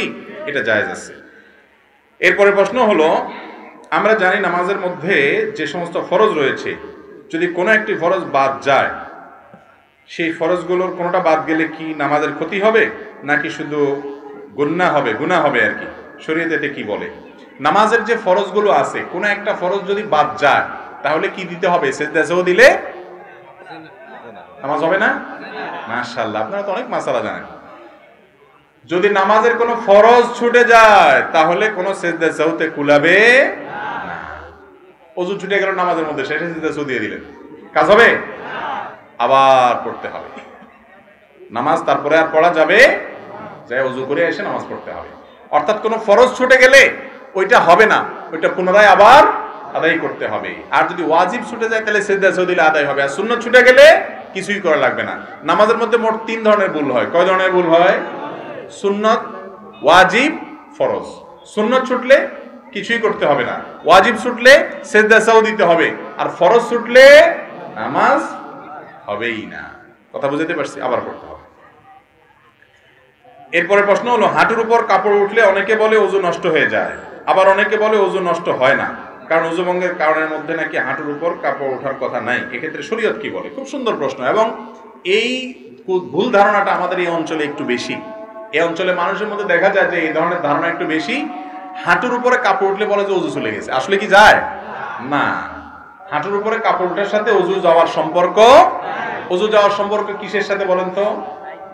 ওযু ভঙ্গের সাথে। বায়ু আসলো কিনা, পেশাব পায়খানা আসলো কিনা, ঘুমায়া পড়ছেন কিনা, এগুলো ওযু ভঙ্গের কারণ। বেহুশ হয়ে গেলেন কিনা, রক্তপুষ পানি বাইরে হয়ে গলায় পড়ছে কিনা, এগুলো ওযু ভঙ্গের কারণ। ওযু ভঙ্গের কারণ যদি না পাওয়া যায় তাহলে হাঁটুর উপরে কাপড় ওঠার কারণে কি হবে না? ওযু ভাঙবে তবে যদি মানুষের সামনে আরেকজনের সামনে হাঁটুর উপরে আপনার যার সতর যে আপনার দেখার জায়েজ নাই, অজুখানা অজু করতে গিয়ে এভাবে হাঁটুর উপরে কাপড় উঠাইছেন অন্যের সামনে, অজু না ভাঙলে কি হবে? ফরজ ভেঙে যাবে। ফরজ ভাঙা বুঝেন কি? সতর ঢাকা ফরজ না, সেটা ভেঙে যাবে। সেটা ভাঙলে গুনাহ হবে না, এই জন্য ওইটা বড় গুনাহ হবে। অজু ভাঙলে তেমন কোনো বিপদ হতো না, অজু ভাঙলে আবার অজু করতে অসুবিধা কি? কিন্তু গুনাহ হয়ে যাবে অন্যের সামনে। এই জন্য যাতে অন্যের সামনে হাঁটুর উপরে রান টান এগুলো দেখা না যায়, এই জন্য ওইটাকে ঢেকে ঢুকে রাখবেন। কিন্তু যদি কোনো কারণে উঠে যায় তাতে অজু ভাঙবে না, অজু থাকবে। আজান চলতেছে, আজানের জবাবটা দিয়ে নিই আমরা। আল্লাহু আকবার, আল্লাহু আকবার, আল্লাহু আকবার, আল্লাহু আকবার। আশহাদু আল্লা ইলাহা ইল্লাল্লাহ, আশহাদু আল্লা ইলাহা ইল্লাল্লাহ, আশহাদু আন্না মুহাম্মাদুর রাসূলুল্লাহ, আশহাদু আন্না মুহাম্মাদুর রাসূলুল্লাহ।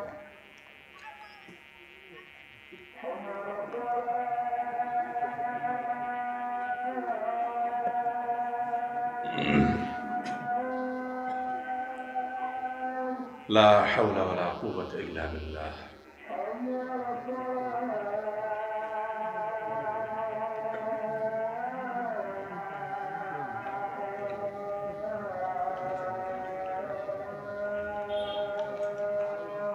লা হাওলা ওয়ালা কুওয়াতা ইল্লা বিল্লাহ।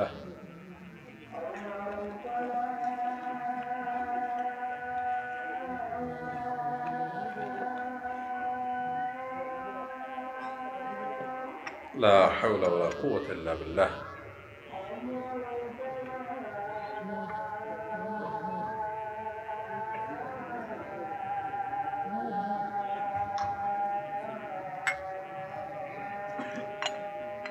لا حول ولا قوة إلا بالله.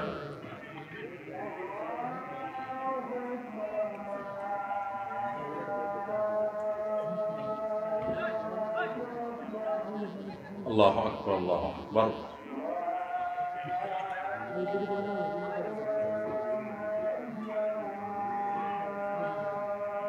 لا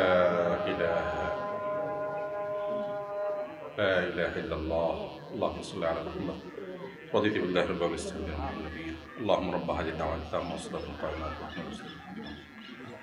আমরা কি 5-10 মিনিট নেব না বরাবর 7টা 7:30 শেষ করব? হ্যাঁ হ্যাঁ, মসজিদে জামাত হচ্ছে যে তাহলে বাইরের মাইক বন্ধ করে দিতে হবে। হয় মসজিদের জামাত একটু দেরি করবেন, এখানে জামাত হবে, তাহলে মসজিদে অর্ডার করে দেন যেন একটু দেরি হয়। আমরা তাহলে 40-45 পর্যন্ত যাই, কি বলেন? 7:40-5 না প্রশ্ন শেষ হবে না। হ্যাঁ না, মসজিদের আবার মসজিদের দায়িত্বশীল কারা? সেই সভাপতি সেক্রেটারি কারা? মসজিদের মুরব্বীদের অনুমতি লাগবে তো?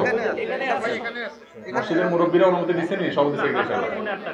8:30 জি, 8:30 পর্যন্ত আমরা 8:30 মসজিদে জামাত হবে ইনশাআল্লাহ। জি, আজকের জন্য এই যে আজানের জবাব দিলাম আমরা, এটার ফজিলত জানেন আপনারা? অনেকে এটা জানেন না এবং আমলও করেন না।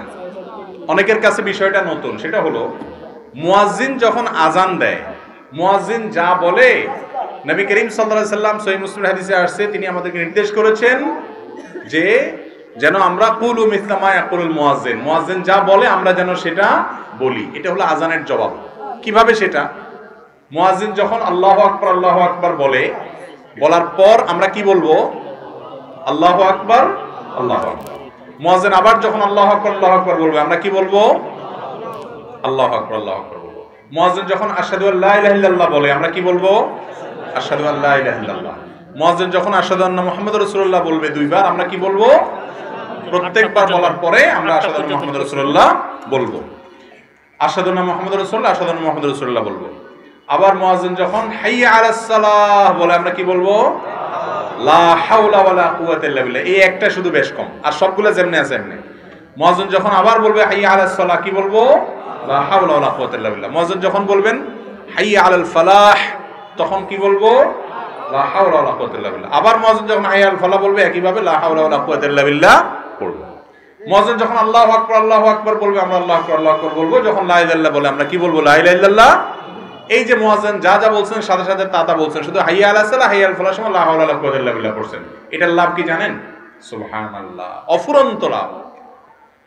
এটা লাভ হলো যে মুয়াজ্জিন সাহেবদেরকে আমরা সমাজে মূল্য দেই না, মর্যাদা দেই না। তাদের মর্যাদা জানেন? বিশেষ করে যদি কেউ আল্লাহকে খুশি করার জন্য মুয়াজ্জিনি করে, এটা এত বড় একটা ইবাদত। কোন কোন ক্ষেত্রে ইমামত রাসূল আকরাম সাল্লাল্লাহু আলাইহি ওয়াসাল্লাম করেছেন, ওটার উপরে কিছু নাই। কিন্তু কোন কোন ক্ষেত্রে অন্য অনেক আমলের চাইতে মুয়াজ্জিনের আজানের ফজিলত অনেক বেশি। হাদিসে আসছে কিয়ামতের দিন মুয়াজ্জিনের গর্দান অনেক লম্বা থাকবে। এবার গর্দান লম্বা থাকলে খারাপ দেখা যাবে না? না, গর্দান লম্বা থাকবে মানে হলো সবার মধ্যে তাদের মাথাগুলো উঁচু থাকবে, ভিআইপি, এটা বোঝা যাবে। আর মুয়াজ্জিনের আজান শুনে যত মানুষ নামাজ পড়তে আসে সবার সমপরিমাণ সওয়াব মুয়াজ্জিন সাহেব লাভ করেন। কত বড় ফজিলত! আর যদি কেউ আজানের জবাব দেয় আল্লাহ তাআলা তাকে মুয়াজ্জিনের উপর সওয়াব দান করেন। তাহলে আপনি আশা করতে পারেন আজানের জবাব দেওয়ার মাধ্যমে মুসল্লিদের অনুরূপ নামাজের সওয়াব এক্সট্রা বোনাস হিসেবে আপনি পেয়ে যাবেন। এই আমলটা শুধু পুরুষরা না, আমাদের মা বোনরাও বাসা বাড়ি থেকে শুনে শুনে করতে পারেন। যে আজানটা আগে শুনবেন বা মহল্লার আজান, সেটার জবাব দিয়ে দিবেন, এরপর অন্যগুলোর জবাব আপনি না দিলে অসুবিধা নেই। আজানের জবাব দেওয়াটা মুস্তাহাব বা সুন্নাহ, এটা ভালো, এই আমলটা করা উচিত। করবেন তো ইনশাআল্লাহ? অফুরন্ত সওয়াব। কিন্তু আমরা জানি না, আজানের সময় গল্প করে, আজানের সময় অন্য কাজ করে না। আজান যখন শুনবেন মুয়াজ্জিনের আজানের জবাব দিবেন, এরপরে আজানের দোয়া পড়বেন, দুরূদ পড়বেন, এটা হলো সুন্নাত। আশহাদু আন্না মুহাম্মাদুর রাসূলুল্লাহ যখন পড়ি আমরা অনেকে তখন মনে করি যে দুরূদ পড়তে হয় না। দুরূদ পড়বেন আজানের শেষে, দুরূদ পড়বেন কিন্তু আজানের শেষে, ওই জায়গা না। এখানে হাদিসে, সহিহ মুসলিমের হাদিসে নবী সাল্লাল্লাহু আলাইহি ওয়াসাল্লাম একেবারে হাতে কলমে ধরাই দিয়ে বলে দিয়েছেন যে যখন মুয়াজ্জিন বলবে আশহাদু আন্না মুহাম্মাদুর রাসূলুল্লাহ, তোমরা কি বলবা? আশহাদু আন্না মুহাম্মাদুর রাসূলুল্লাহ। রাসূলুল্লাহ বলেন সাল্লাল্লাহু আলাইহি ওয়াসাল্লাম বলতে, হ্যাঁ, ওনার নাম শুনলে দুরূদ পড়তে হয়, এটা আজানের শেষে বলবে। কথা কি বুঝাতে পারছি? অনেকে আশহাদু আন্না মুহাম্মাদুর রাসূলুল্লাহ বললে হাতে চুমু দিয়ে, আঙ্গুলে চুমু দিয়ে সেটা চোখে লাগায়, বলে এতে চোখের উপকার হয়। মূলত রাসূল আকরাম সাল্লাল্লাহু আলাইহি ওয়াসাল্লাম এর কোনো নির্দেশ দেন নাই। বিভিন্ন বই পুস্তক আছে, ভুইপড় অনেক বই পুস্তকে আছে।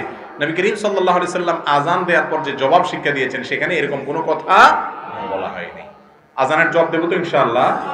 আরেকটা নতুন আমলের কথা জেনে ফেললেন মাঝখান দিয়ে, আলহামদুলিল্লাহ, নতুন একটা ক্লিপ হয়ে গেল বা বিষয় হয়ে গেল। এরপরে প্রশ্ন, চেয়ারে বসে নামাজ পড়া যাবে কিনা? চেয়ারে বসে নামাজ পড়া যাবে কিনা, এই প্রশ্নটা এখন কমন একটা প্রশ্ন। বিভিন্ন জায়গায় গেলে প্রায় সব জায়গাতে এই প্রশ্ন মানুষ করতেই থাকে। ভাই, নামাজ পড়তে হবে দাঁড়িয়ে, রুকু করে, সিজদা করে, চেয়ারে নয়। এটা হলো নামাজের মূল বিধান। কেউ যদি নামাজ দাঁড়িয়ে পড়তে না পারে, নবী করিম সাল্লাল্লাহু আলাইহি ওয়াসাল্লাম এক ব্যক্তি অপারগ অসুস্থ, তাকে বলেছেন যে তুমি দাঁড়িয়ে নামাজ পড়তে না পারো তাহলে বসে পড়বা, বসে পড়তে না পারো শুয়ে কেবলার দিকে পাও দিয়ে, মাথা বিপরীত দিক দিয়ে তুমি মাথার ইশারা করে নামাজ পড়বা, মনে মনে নামাজ পড়বা যদি তোমার সেন্স থাকে, কিন্তু নামাজ তোমাকে পড়তেই হবে যে কোনো অবস্থায়। এখন একজন মানুষ যদি দাঁড়াইতে পারে কিন্তু রুকু আর সিজদাটা করতে পারে না, রুকু সিজদা করতে গেলে তার কোমরে ব্যথা হয়, অসম্ভব ব্যথা হয়, অথবা ডাক্তার যিনি নামাজের গুরুত্ব বুঝেন সেই রকম ডাক্তার, যিনি আবার ভালো ডাক্তারও বটে, তিনি বলছেন যে আপনার মাজাতে এক্সরে ইত্যাদি রিপোর্ট করে দেখা গেছে, বোঝা গেছে আপনি নিয়মিত রুকু সিজদা ভাবে করলে আপনার স্থায়ী রোগ হবে, বড় অসুবিধা হতে পারে, এই জন্য আপনি নামাজটা বসে পড়বেন চেয়ারে।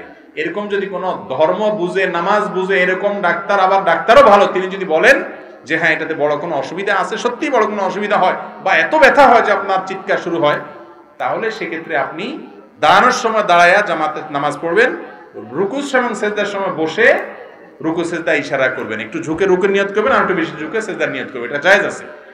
আর যদি দাঁড়ানোর থেকে বসতেই না পারেন, উঠা বসাও করতে না পারেন, এত বেশি অসুস্থ হন, তাহলে সেক্ষেত্রে আপনি বসে পড়তে পারেন। অনেক মায়েরা আছেন গর্ভবতীর সময়, বিশেষ করে শেষের দিকগুলোতে এত বেশি শরীর ভার হয়ে যায় যে ভারসাম্য ধরে রাখতে পারেন না, ভয় হয় যদি পড়ে যায় তাহলে গর্ভস্থ সন্তানের ক্ষতি হবে, ওনার ক্ষতি হবে।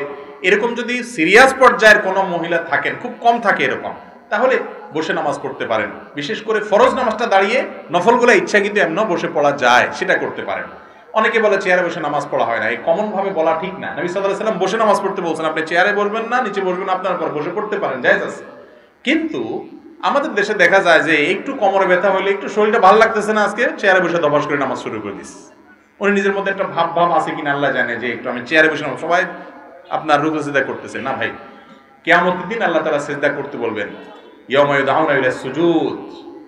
সেদিন দুনিয়াতে যারা আল্লাহকে শক্তি থাকা অবস্থায় সিজদা করে নাই, নামাজ পড়ে নাই, তারা সেদিন সিজদা করতে চাইবে কিন্তু করতে পারবে না, সুস্থ থাকা অবস্থাতেও পারবে না। এই জন্য চেয়ারে বসে ফ্যাশনগিরি করা চলবে না। আপনি কার সামনে দাঁড়িয়েছেন? আকামুল হাকিমের সামনে, কিসের ফ্যাশন, কিসের মাতবরি?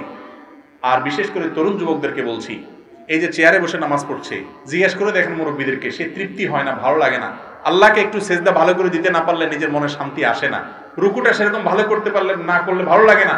এখন পড়তেছেন না নামাজ, একটা সময় পড়তে চাইবেন, চোখের পানি ফেলফেল করে ফেলবেন, কিন্তু পড়ার সুযোগ আর পাবেন না। সময় থাকতে নামাজ পড়বো তো ইনশাআল্লাহ। তাহলে চেয়ারে বসে নামাজ পড়া জায়েজ আছে। যে ব্যক্তি সত্যিই অপারগ, একেবারেই পারে না, তার জন্য হালকা একটু শরীর খারাপ হলে চেয়ারে বসে নামাজ পড়া যাবে না, বিশেষ করে ফরজ নামাজ। আজকাল তো মসজিদগুলোতে এত চেয়ার, আমি সব জায়গায় বলি যে মসজিদ নাকি এক পাশে যে পরিমাণ চেয়ার নাকি RFL এর দোকান বোঝা কঠিন, ঠিক না ভাই? ঠিক। আকিস প্লাস্টিকের দোকান কিনা বোঝা কঠিন, এরকম অবস্থা হয়েছে। আল্লাহ তাআলা আমাদেরকে বোঝার তৌফিক দান করুন। আমিন। রাতে গাছের ডাল এবং ফল কাটা যাবে কিনা? গাছের ডাল এটা রাতে কাটা যাবে কিনা? আমাদের গ্রামাঞ্চলে অনেক মা বোন এখনো রাতের বেলায় কোনো ফল ফসল ছিঁড়ে না, বলে যে এটা ছিঁড়লে ক্ষতি হয়, সমস্যা হয়। এগুলো সম্পূর্ণ ভুয়া কথা, ভিত্তিহীন কথা। আপনার যখন দরকার তখন ছিঁড়তে পারেন, সেটা দিনেও হতে পারে, রাতেও হতে পারে। অনেক মা বোনরা এরকম আছে, আমি নিজেও দেখেছি যে একটা লাউ ছিঁড়ে দিবে, ছেলে ঢাকা যাচ্ছে নিয়ে যাবে, বলে না না রাইতে এখন ছিঁড়া যায় না, এটা সকালে ছিঁড়তে হবে। তো এগুলো আমাদের মন গড়া মাসালা, কোরআন হাদিসে এরকম কোনো কথা বলে নাই। আপনার প্রয়োজন হলে কোনো গাছের ডাল, কোনো আপনার সবজি, কোনো কিছু এটা রাত্রেও ছিঁড়তে পারেন, দিনেও ছিঁড়তে পারেন। ইসলাম যেটা বলে নাই সেটা নিজের থেকে যদি বলেন সেটা কুসংস্কার, সেটা কখনো কখনো বেদাত হয় এবং বেদাতের ঠিকানা জাহান্নাম হয়, ডেঞ্জারাস কথা। আল্লাহ রাসূল যা বলেন নাই সে কথা মন গড়া বলা যাবে না, দরকার হলে রাতেও ছিঁড়া যাবে। তবে হ্যাঁ, ডাল বলেন আর গাছ বলেন, প্রয়োজন ছাড়া কাটা ছেঁড়া করা নিষেধ। একান্ত প্রয়োজন নাই তাও অযথা আপনি বৃক্ষ নিধন করতেছেন, এটা ঠিক না। যেটা পরিবেশের ভারসাম্যের জন্য প্রয়োজন সে গাছ রোপণ করার জন্য আমাদের রাসূল সাল্লাল্লাহু আলাইহি ওয়াসাল্লাম নির্দেশ করেছেন। বিনা প্রয়োজনে গাছ কাটা যাবে না। প্রয়োজন আছে কাটেন, 100 বার কাটেন, কিন্তু সেটা রাতেও কাটতে পারেন, দিনেও কাটতে পারেন, কোনো অসুবিধা নাই। এরপরে প্রশ্ন হলো, ওলিমা ছেলের পক্ষ খাওয়াবে নাকি মেয়ের পক্ষ খাওয়াবে? ওয়ালিমা বলা হয় বিবাহ পরবর্তী খাবার। বিবাহের পর খাবার অনুষ্ঠান কয়টা হবে? একটা না দুইটা? কি বলেন আপনারা? বিবাহ উপলক্ষে শুধু খানা একটা অনুষ্ঠান হয়? ছেলে দেখতে গিয়ে একটা মেয়ের বাপের বাড়িতে 50-60 জন 70 জন বেহায়ার মতো যায় খায়া আসে। এরপরে আইসা আপনার অলিমার নাম দিয়া ছেলে একটু খাওয়ায় হালকা পাতলা, আর তার কয়েক গুণ বাড়াইয়া মেয়ের বাপের বাড়িতে আবার কি যাত্রী জানি বলে, বরযাত্রী না। কেন বরযাত্রী বলেছি শুনেন। বরযাত্রী হবে তখন যদি আপনি এটা নিয়ে বার্গেনিং করে বেহায়ার মতো নেগোসিয়েশন করেন যে আমাদের পক্ষ থেকে 200 লোক যাবে, মেয়ের বাপ বলছে না 100, কয় না আচ্ছা তাহলে 150, মাঝখান দিয়ে থাকুক, দালাল কয়, দালাল থাকে না একটা ঘটক, এটা কয় না ঠিক আছে 150, তাহলে ঠিক আছে তাহলে 125 আমরা চুক্তি করলাম। এই যে একটা কথা, কত বড় নির্লজ্জের মতো কথা, চিন্তা করেন ভাই। শরীয়ত বিয়ে উপলক্ষে একটা খাবারের ব্যবস্থা রেখেছে, সেটা খাওয়াবে কে? ছেলে। ওই ছেলে 50, 100, 200 যায় খাওয়াক না খাওয়াক, তার পুরা গ্রামের মানুষ শুদ্ধ নিয়ে যায় শ্বশুরবাড়িতে খায়া আসে। ওই বেচারা মেয়েটাকে জন্ম দিয়ে লালন পালন করে এই তো বড় করে দিয়েছে, এই মেয়ের সকল সার্ভিস, এত বড় মেয়েটাকে তুলে বাড়িতে নিয়ে আসছেন, সারা জীবনের জন্য আপনার বাড়িতে সার্ভিস দিবে। আপনি তো শ্বশুর মশাইরে সালাম করতে করতে জীবন পার করবেন, উল্টা বেহায়ার মতো বেচারা মেয়েও দিছে, আবার খাওয়াবেও, আবার যৌতুকও দেয়। এটার নাম হলো ডাকাতি। এই জন্য বললাম এটা বরযাত্রী, এটা কখনো বরযাত্রী।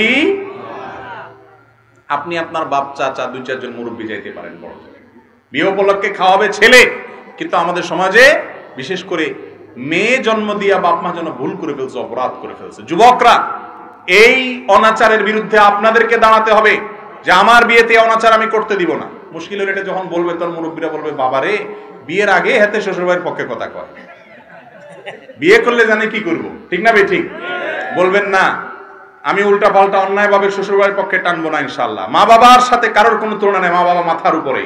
আমি আপনাদের কথার বাইরে চলবো না, কিন্তু যেই কথা আপনাদের মানতে গেলে জুলুম হবে আরেকটা মানুষের উপর, এটা করা যাবে না। হ্যাঁ, কোনো মেয়ের বাপের অডেল আছে, সে নিজে খুশি মনে খাওয়াইতে চায়, বরং জোর করে আপনাদেরকে নিয়ে খাওয়াইতে চায়, সেটা আপনারা খাইলেন, অসুবিধা নেই। কথা বুঝাতে পারছি? কিন্তু এই কালচারটা দূর করতে হবে। কালচারটা যে আপনার না হয় সামর্থ্য আছে খাওয়াবেন, কিন্তু তখন সমাজে একজন গরিব বাবা, সে তো ধার করে কর্জ করে সুদের উপরে টাকা নিয়েও খাওয়াইতে হবে, ঠিক না ভাই? ঠিক। অতএব এই বদযাত্রীর এই কালচারটা আমাদের সমাজ থেকে ঝেঁটিয়ে বিদায় করতে হবে ইনশাআল্লাহ। করবেন তো যুবকরা ইনশাআল্লাহ? সমাজ পরিবর্তন আমাদেরকে করতে হবে। ইসলাম বলেছে তুমি বিয়ে করছো তুমি খাওয়াবা ভাই, তুমি আবার যাই আরেকজনকে চাঁদাবাজি করবে কেন? করে তো করে, আবার টেবিল চেয়ার নিয়ে আপনার চাঁদাবাজি করে, আছে না নেই? এগুলো করবেন না, এগুলো খুব খারাপ জিনিস, খুব খারাপ জিনিস। খাওয়ানো তো খাওয়ানো, আবার আসার সময় জিনিসপত্র কত করে নিয়ে আসে। আমার মনে হয় এর চেয়ে বড় ডাকাতি বাংলাদেশে আর দ্বিতীয়টা নেই। পোলা একটা জন্ম দিয়ে কিছু একটা ঘটায় ফেলছেন। হ্যাঁ, এবার দেখতে গিয়া খাওন, এমনি গিয়া খাওন, হেমনি গিয়া খাওন, আবার শীত নাস্তা, আবার আপনার ওই যে শীতের কি বানি ফলের মৌসুমে ফল পাঠানো, হাজারো অনাচার, এগুলো সব চাঁদাবাজি ডাকাতি। এর চাইতে ডাকাত ভালো, ডাকাতের অস্ত্র দেখে আপনি সাবধান থাকতে পারেন। আর এটা হলো ভদ্রবেশে ডাকাতি। এই ডাকাতি করবো আমরা? আল্লাহ আমাদেরকে বোঝার তৌফিক দান করুন। বিয়ে উপলক্ষে খানা কয়টা হবে? একটা। সেটা কে খাওয়াবে? ছেলে না মেয়ে পক্ষ? ছেলে পক্ষ খাবেন। মেয়ে পক্ষের বাড়িতে দর দস্তুর করে লোকজন নিয়ে, ভাই পুরো এলাকা মানুষ নিয়ে আপনি খাওয়াইলে কি লাভ হবে বলেন তো? কি লাভ হবে বলেন? সম্পর্ক হয়েছে দুইটা ফ্যামিলির মধ্যে, হাতে বুতে খাইলো, লাভ হইলো কি বলেন? মাঝখান দিয়ে ওই বেচারার টাকা নষ্ট হলো, আপনার কি লাভ হইল? সমাজের মানুষ কি বলবে ওই সমস্ত দিক না থাকে, কোরআন হাদিস কি বলে সেটা মানবেন তো ইনশাআল্লাহ? আল্লাহ আমাদের তৌফিক দান করুন। বিবাহের উদ্দেশ্যে হিন্দু মেয়ের সাথে প্রেম করা যাবে কিনা? আল্লাহ রাব্বুল আলামিন কোরআনে কারীমে বলেছেন, ওয়ালা খায়রুম মিন মুশরিকাতিন, ঈমানদার নারী সর্বাবস্থায় মুশরিকা নারীর চাইতে উত্তম, শ্রেষ্ঠ। ইসলাম কোন মুশরিকের সাথে বিবাহকে হালাল করে নাই, হারাম রেখেছে। এই জন্য কোন মুশরিকের সাথে বিবাহ বন্ধনে আবদ্ধ হওয়া জায়েজ নাই। মুশরিককে যদি আপনি বিবাহের নিয়তে প্রেম করেন, তাহলে সেক্ষেত্রে ওই যে কোরবানের নিয়তে গরু চুরি করার মতো হবে আর কি। কোরবানের নিয়তে গরু চুরি করা বুঝুন তো? একজন গরু চুরি করতে গেছে, গরু চুরি করে নিয়ে আসছে, কেন? আমার নিয়ত ভালো, কোরবানের নিয়ত করে চুরি করছে, এই চুরি হালাল হবে? বিবাহ বহির্ভূত রিলেশন, সম্পর্ক হালাল না হারাম? নবী করিম সাল্লাল্লাহু আলাইহি ওয়াসাল্লাম বলেছেন, বুখারীতে এবং আবু দাউদে হাদিস বর্ণিত হয়েছে, 4টি কাজ হারাম, অথচ মানুষ সেগুলোকে কিয়ামতের আগে এক সময়, এমন একটা সময় মানুষ হালাল মনে করবে। তার ভিতরে একটা হলো এই জিনা, আল হের, জিনা, ব্যভিচার, বিবাহ বহির্ভূত সম্পর্ক। এটাকে দোষী কিছু মনে করে না, যুবকরা এখন এটার নাম বিএফ জিএফ দিয়ে এটাকে নরমাল করে ফেলছে, অথচ এটা আল্লাহর জমিনে সবচেয়ে বড় ডেঞ্জারাস অপরাধগুলোর মধ্যে থেকে একটা অপরাধ, হারাম, জিনা। এর কারণে আল্লাহর আযাব এবং গজব নাজিল হয়, সাংসারিক জীবনে শান্তি হয় না। আমি একটা কথা সবসময় বলি ভাই, আবেগ ভালোবাসা এটা হলো সফট ড্রিঙ্কস এর মতো, 7 আপ, পেপসি, আরসি, এগুলো দেখছেন না? এগুলোর যে ঝাঁজ, এই ঝাঁজটা খোলার পরে কি অনেক সময় থাকে? খুলে ফেললে একটু পরে আস্তে এটা নর্মাল পানির মতো আস্তে আস্তে হয়ে যায়, তাই না? আবেগ ভালোবাসা এরকম। যুবক ভাইয়েরা, এই ভালোবাসাটাকে ধরে রাখেন, এটাকে ধরে রাখেন। বৈধ ভালোবাসা যখন বাসার সুযোগ আসবে, আল্লাহ যখন স্ত্রী দিবেন, তখন এই ভালোবাসাটাকে নিবেদন করবেন, এনজয় করবেন, লাইফটা হাসি খুশিতে কাটাবেন, হ্যাপি থাকতে পারবেন। আর অসময় ইটিস পিটিস করে ঝাঁজ নষ্ট করবেন, আবেগ নষ্ট করবেন, সময় মতো বিয়ে করবেন, তখন দেখবেন পুঁজি শেষ। কথা কি বুঝাতে পারছি?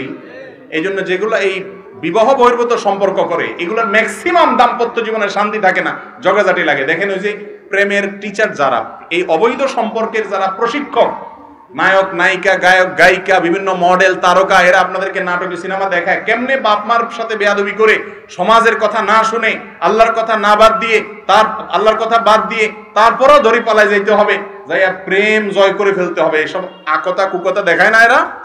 এগুলোর এক একটা দেখবেন বিয়ে 6 মাস টিকে, 4 মাস টিকে, আধা বছর টিকে, 1 বছর টিকে, আইজো ধায় কাইলো ধায়, এক একটা 4 বিয়া 5 বিয়া 7 বিয়া হয়। শান্তি এদের জীবনে হয় না, কারণ শান্তি আল্লাহ তাআলা এখানে রাখেন নাই। যারা আপনাকে প্রেমের ট্রেনিং দিচ্ছে, ওর নিজেই প্রেম করে শান্তি পায় না, আপনি কোত্থেকে পাবেন? এই জন্য বিবাহ বহির্ভূত সম্পর্ক করা যাবে, হিন্দু হোক আর মুসলমান হোক, কারোর সাথে করা যাবে। কোন হিন্দু মেয়েকে আপনি দাওয়াত দিয়ে ইসলামে আনতে পেরেছেন, তিনি স্বেচ্ছায় ইসলাম গ্রহণ করেছেন, তারপর আপনি তাকে বিবাহের প্রস্তাব দিয়ে বিবাহ করবেন। বিবাহ বহির্ভূত কোনো ইটিস পিটিস করবেন না। আল্লাহ তাআলা আমাদেরকে হারাম থেকে বেঁচে থাকার তৌফিক দান করুন। এটার জন্য কলিজা লাগে যুবক, কলিজা। এটা সবাই পারে না। সমাজের সব নষ্টামের দিকে চলে যাচ্ছে। আমি একা স্রোতের বিপরীতে চলবো, এর নাম মুসলমান। জান্নাতে বেশি মানুষ যাবে না জাহান্নামে বেশি মানুষ যাবে? জান্নাতে বেশি লোক যাবে না জাহান্নামে বেশি লোক যাবে? জান্নাতে যাওয়া লোকের সংখ্যা কম। সব যুবক জিএফ নিয়ে ঘুরে, আপনার কোনো জিএফ থাকবে না, অপেক্ষায় থাকবেন হালাল স্ত্রীর জন্য। সবর করবেন, ধৈর্য ধারণ করবেন, নজরকে হেফাজত করবেন। সবাই একদিকে, আপনি আরেক দিকে। ইনশাআল্লাহ আরশে আজিমের নিচে কিয়ামতের দিন ছায়া পাবেন। 7 শ্রেণীর মানুষ ছায়া পায়, তার মধ্যে ওই যুবক, যে যুবক তার যৌবনকে কালিমা লাগায় নিয়ে আল্লাহর ইবাদতে কাটিয়েছে। চেষ্টা করবো তো ইনশাআল্লাহ। শয়তান আমাদেরকে জাহান্নামে নিতে চায়, আমরা চ্যালেঞ্জ ছুড়ে দিব। আমরা মুত্তাকি হব, পরেজগার হব, ভালো মানুষ হব, সৎ হব। মনে রাখবেন, অসৎ মানুষের অভাব সমাজে নাই, সৎ মানুষের অভাব আছে। যেটার অভাব সেটার দাম বেশি থাকে। আপনি দামি মানুষ হন, হারাম সম্পর্ককে না করেন, তওবা করবেন তো যুবকরা ইনশাআল্লাহ। যত রিলেশন আছে অবৈধ সবগুলোকে কাট করে দিবেন শুধু আল্লাহকে খুশি করার জন্য। সাথে সাথে দেখবেন আল্লাহর সাথে একটা রিলেশন, একটা আত্মিক সম্পর্ক হয়ে গেছে। আল্লাহ আমাদের তৌফিক দান করুন। মৃত ব্যক্তির জন্য 4 বা 40তম দিনে খাওয়ানো জায়েজ আছে কিনা? ভাই, শরীয়তে নির্দেশ করেছে কেউ মারা গেলে তার ওয়ারিস তার আত্মীয় স্বজনকে এলাকাবাসী খাওয়াবে। কয়দিন খাওয়াবে? কমপক্ষে 3 দিন পর্যন্ত তাদেরকে মেহমানদারি করবে। আরো বেশি করতে পারলে ভালো, যদি তাদের মন খারাপ থাকে। আমাদের দেশে কেউ মারা গেলে তার আত্মীয় স্বজনরা, এলাকার লোকজন একটু ভাত তরকারি রান্না করে পাঠায় টুকটাক, এরপরে খাওয়ায়া যায়, খাওয়ায় না খাওয়ায় 4 দিন আর 3 দিন আর 7 দিন আর 40 দিনের নাম করে পুরো এলাকার মানুষ আবার শুধু আসলে উঠে একদিনে এটা দেখে গেল। ঠিক না ঠিক? এটা জায়েজ নাই। হিন্দুদের শ্রাদ্ধ থেকে আসছে, ভালো করে শুনে রাখেন। মুর্দার খাওয়া নিয়ে এটা ইসলামে জায়েজ নাই। মুর্দার খাওয়ার নামে যেটা আমাদের দেশে আছে 40 দিন, 3 দিন, 7 দিন, এই কালচারগুলো আসছে হিন্দুদের থেকে। হিন্দু ভাইরা তাদেরটা করে করুক, কিন্তু অ্যাজ এ মুসলিম আপনি আরেকটাকে অনুসরণ করতে পারেন না। তাহলে আপনার কোনো বিলিভের, আপনার বিশ্বাসের, ইমানে কোনো মানে থাকে না। তাদের বিশ্বাস কি? যারা গুগল বুঝেন, নেট বুঝেন, শ্রাদ্ধ তালিব বেশর অফলাকার দর পরে বড় ধ দিয়া সার্চ দেন, দেখেন কি আসে। হিন্দুদের ধর্ম মতে আপনার কারোর মৃত্যুর পরে তার জন্য এলাকাবাসীকে, আত্মীয় স্বজনকে যদি না খাওয়ানো হয়, তাহলে স্বর্গে সেই লোকরে নাকি সোনা দানা দেওয়া হয়, খানা দেওয়া হয় না। বলে তোর আত্মীয় খাওয়ায় না, এই জন্য পাবি না। আমি নিজে দেখেছি, পড়েছি, তারপরে এসে বলতেছি। এই জন্য এই যে মুর্দার খানার নামে যে সমস্ত দিনক্ষণ ঠিক করে আমাদের দেশে যা খাওয়ায়, এগুলো জায়েজ নাই। ইসলাম এগুলো বলে নাই।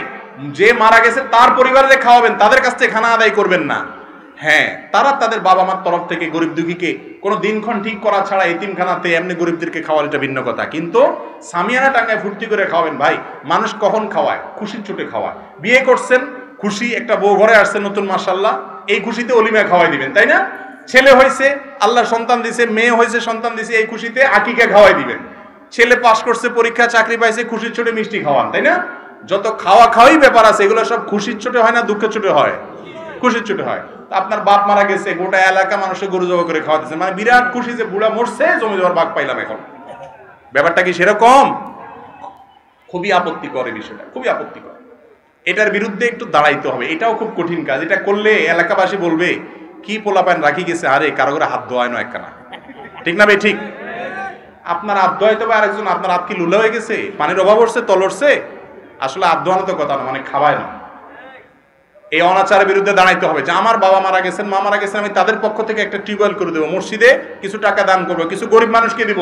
এই এলাকাবাসী খাওয়ায় ফুর্তির অনুষ্ঠান করব না, এটা জায়েজ নাই। আল্লাহ আমাদেরকে মানার তৌফিক দান করুন। সৎসাহস থাকতে হবে সত্য কথা মানার জন্য। এই মুর্দার খাওয়ানোর যে অনাচার আছে, এই 3 দিনের, 7 দিনের, 40 দিন, এগুলো বন্ধ করবেন তো ইনশাআল্লাহ? একটু হাত তুলে দেখান তো কারা নিয়ত করেছেন। আল্লাহ আমাদের সবাইকে বেদাতের বিরুদ্ধে শক্ত হওয়ার তৌফিক দান করুন, সুন্নাতের উপর ঐক্যবদ্ধ হওয়ার তৌফিক দান করুন। আমিন। আল্লাহ তাআলা সবাইকে তৌফিক দান করুন। হিম্মত করতে হবে। অনেক মানুষ অনেক কথা বলবে। আমার দাদি মারা গেছে, আমার এক জ্যাঠাতো ভাই আমাকে ফোন দিয়ে বলছে, ভাই দাদি মারা গেছে, এখন তো অনেক গরু টরু জবা করে খাওয়াইতে হবে। ভাই আমি তো এই কাজ করবো না। তাহলে কি করবেন? আমরা দাদির পক্ষ থেকে আমি একটা গরিব মানুষকে একটা টিউবওয়েল করে দিব, মসজিদে মানসায় কিছু দান করব, কিছু ভালো কাজ করব, দান করব তার পক্ষ থেকে, এটা সওয়াবের কাজ। কিন্তু গরিব খাওয়ানোর নাম দিয়ে এই যে গরিব খাওয়ানো কোন আপনারা, এগুলো কি গরিব খাওয়ানো? গরিবরে কয় এই তোরা বয়, সেভেন সব খাইলো কাগে। ঠিক না ভাই? ঠিক। এটা গরিবের নামে তামাশা, তামাশা, এগুলো বন্ধ করতে হবে, এগুলো করা যাবে না। কোন মানুষ মারা গেলে তার ওয়ারিসরা তাদেরকে এলাকাবাসী খাওয়াবেন, তাদের কাছ থেকে কোনো খানা আদায় করবেন না। মনে থাকবে তো ইনশাআল্লাহ। টাকা ধার্য করে খতম ইউনুস পড়া যাবে কিনা? দুনিয়াবি কোনো উদ্দেশ্যে, কোনো আমলের মাধ্যমে, দুনিয়ার কোনো উদ্দেশ্য, রোগ বালাই থেকে ভালো হওয়ার জন্য কোনো হুজুর দোয়া করলেন বা কারো দিয়ে কোনো আমল করালেন, রুকিয়া ঝাড়ফুঁক করালেন, এটার বিনিময়ে আপনি দিতে পারেন। কিন্তু যদি জিকির আজকার, এতবার কালিমা খতম, মুর্দা মারা গেছে 70,000, 70 লাখ, বা তোমার অমুক দোয়া পড়লে সওয়াব হবে, মুর্দারে লাভ হবে, এটা করাইয়া যদি হুজুরের টাকা দেন, তাহলে আপনার আমও যাবে, সালাও যাবে। আম সালা দুইটা বুঝেন?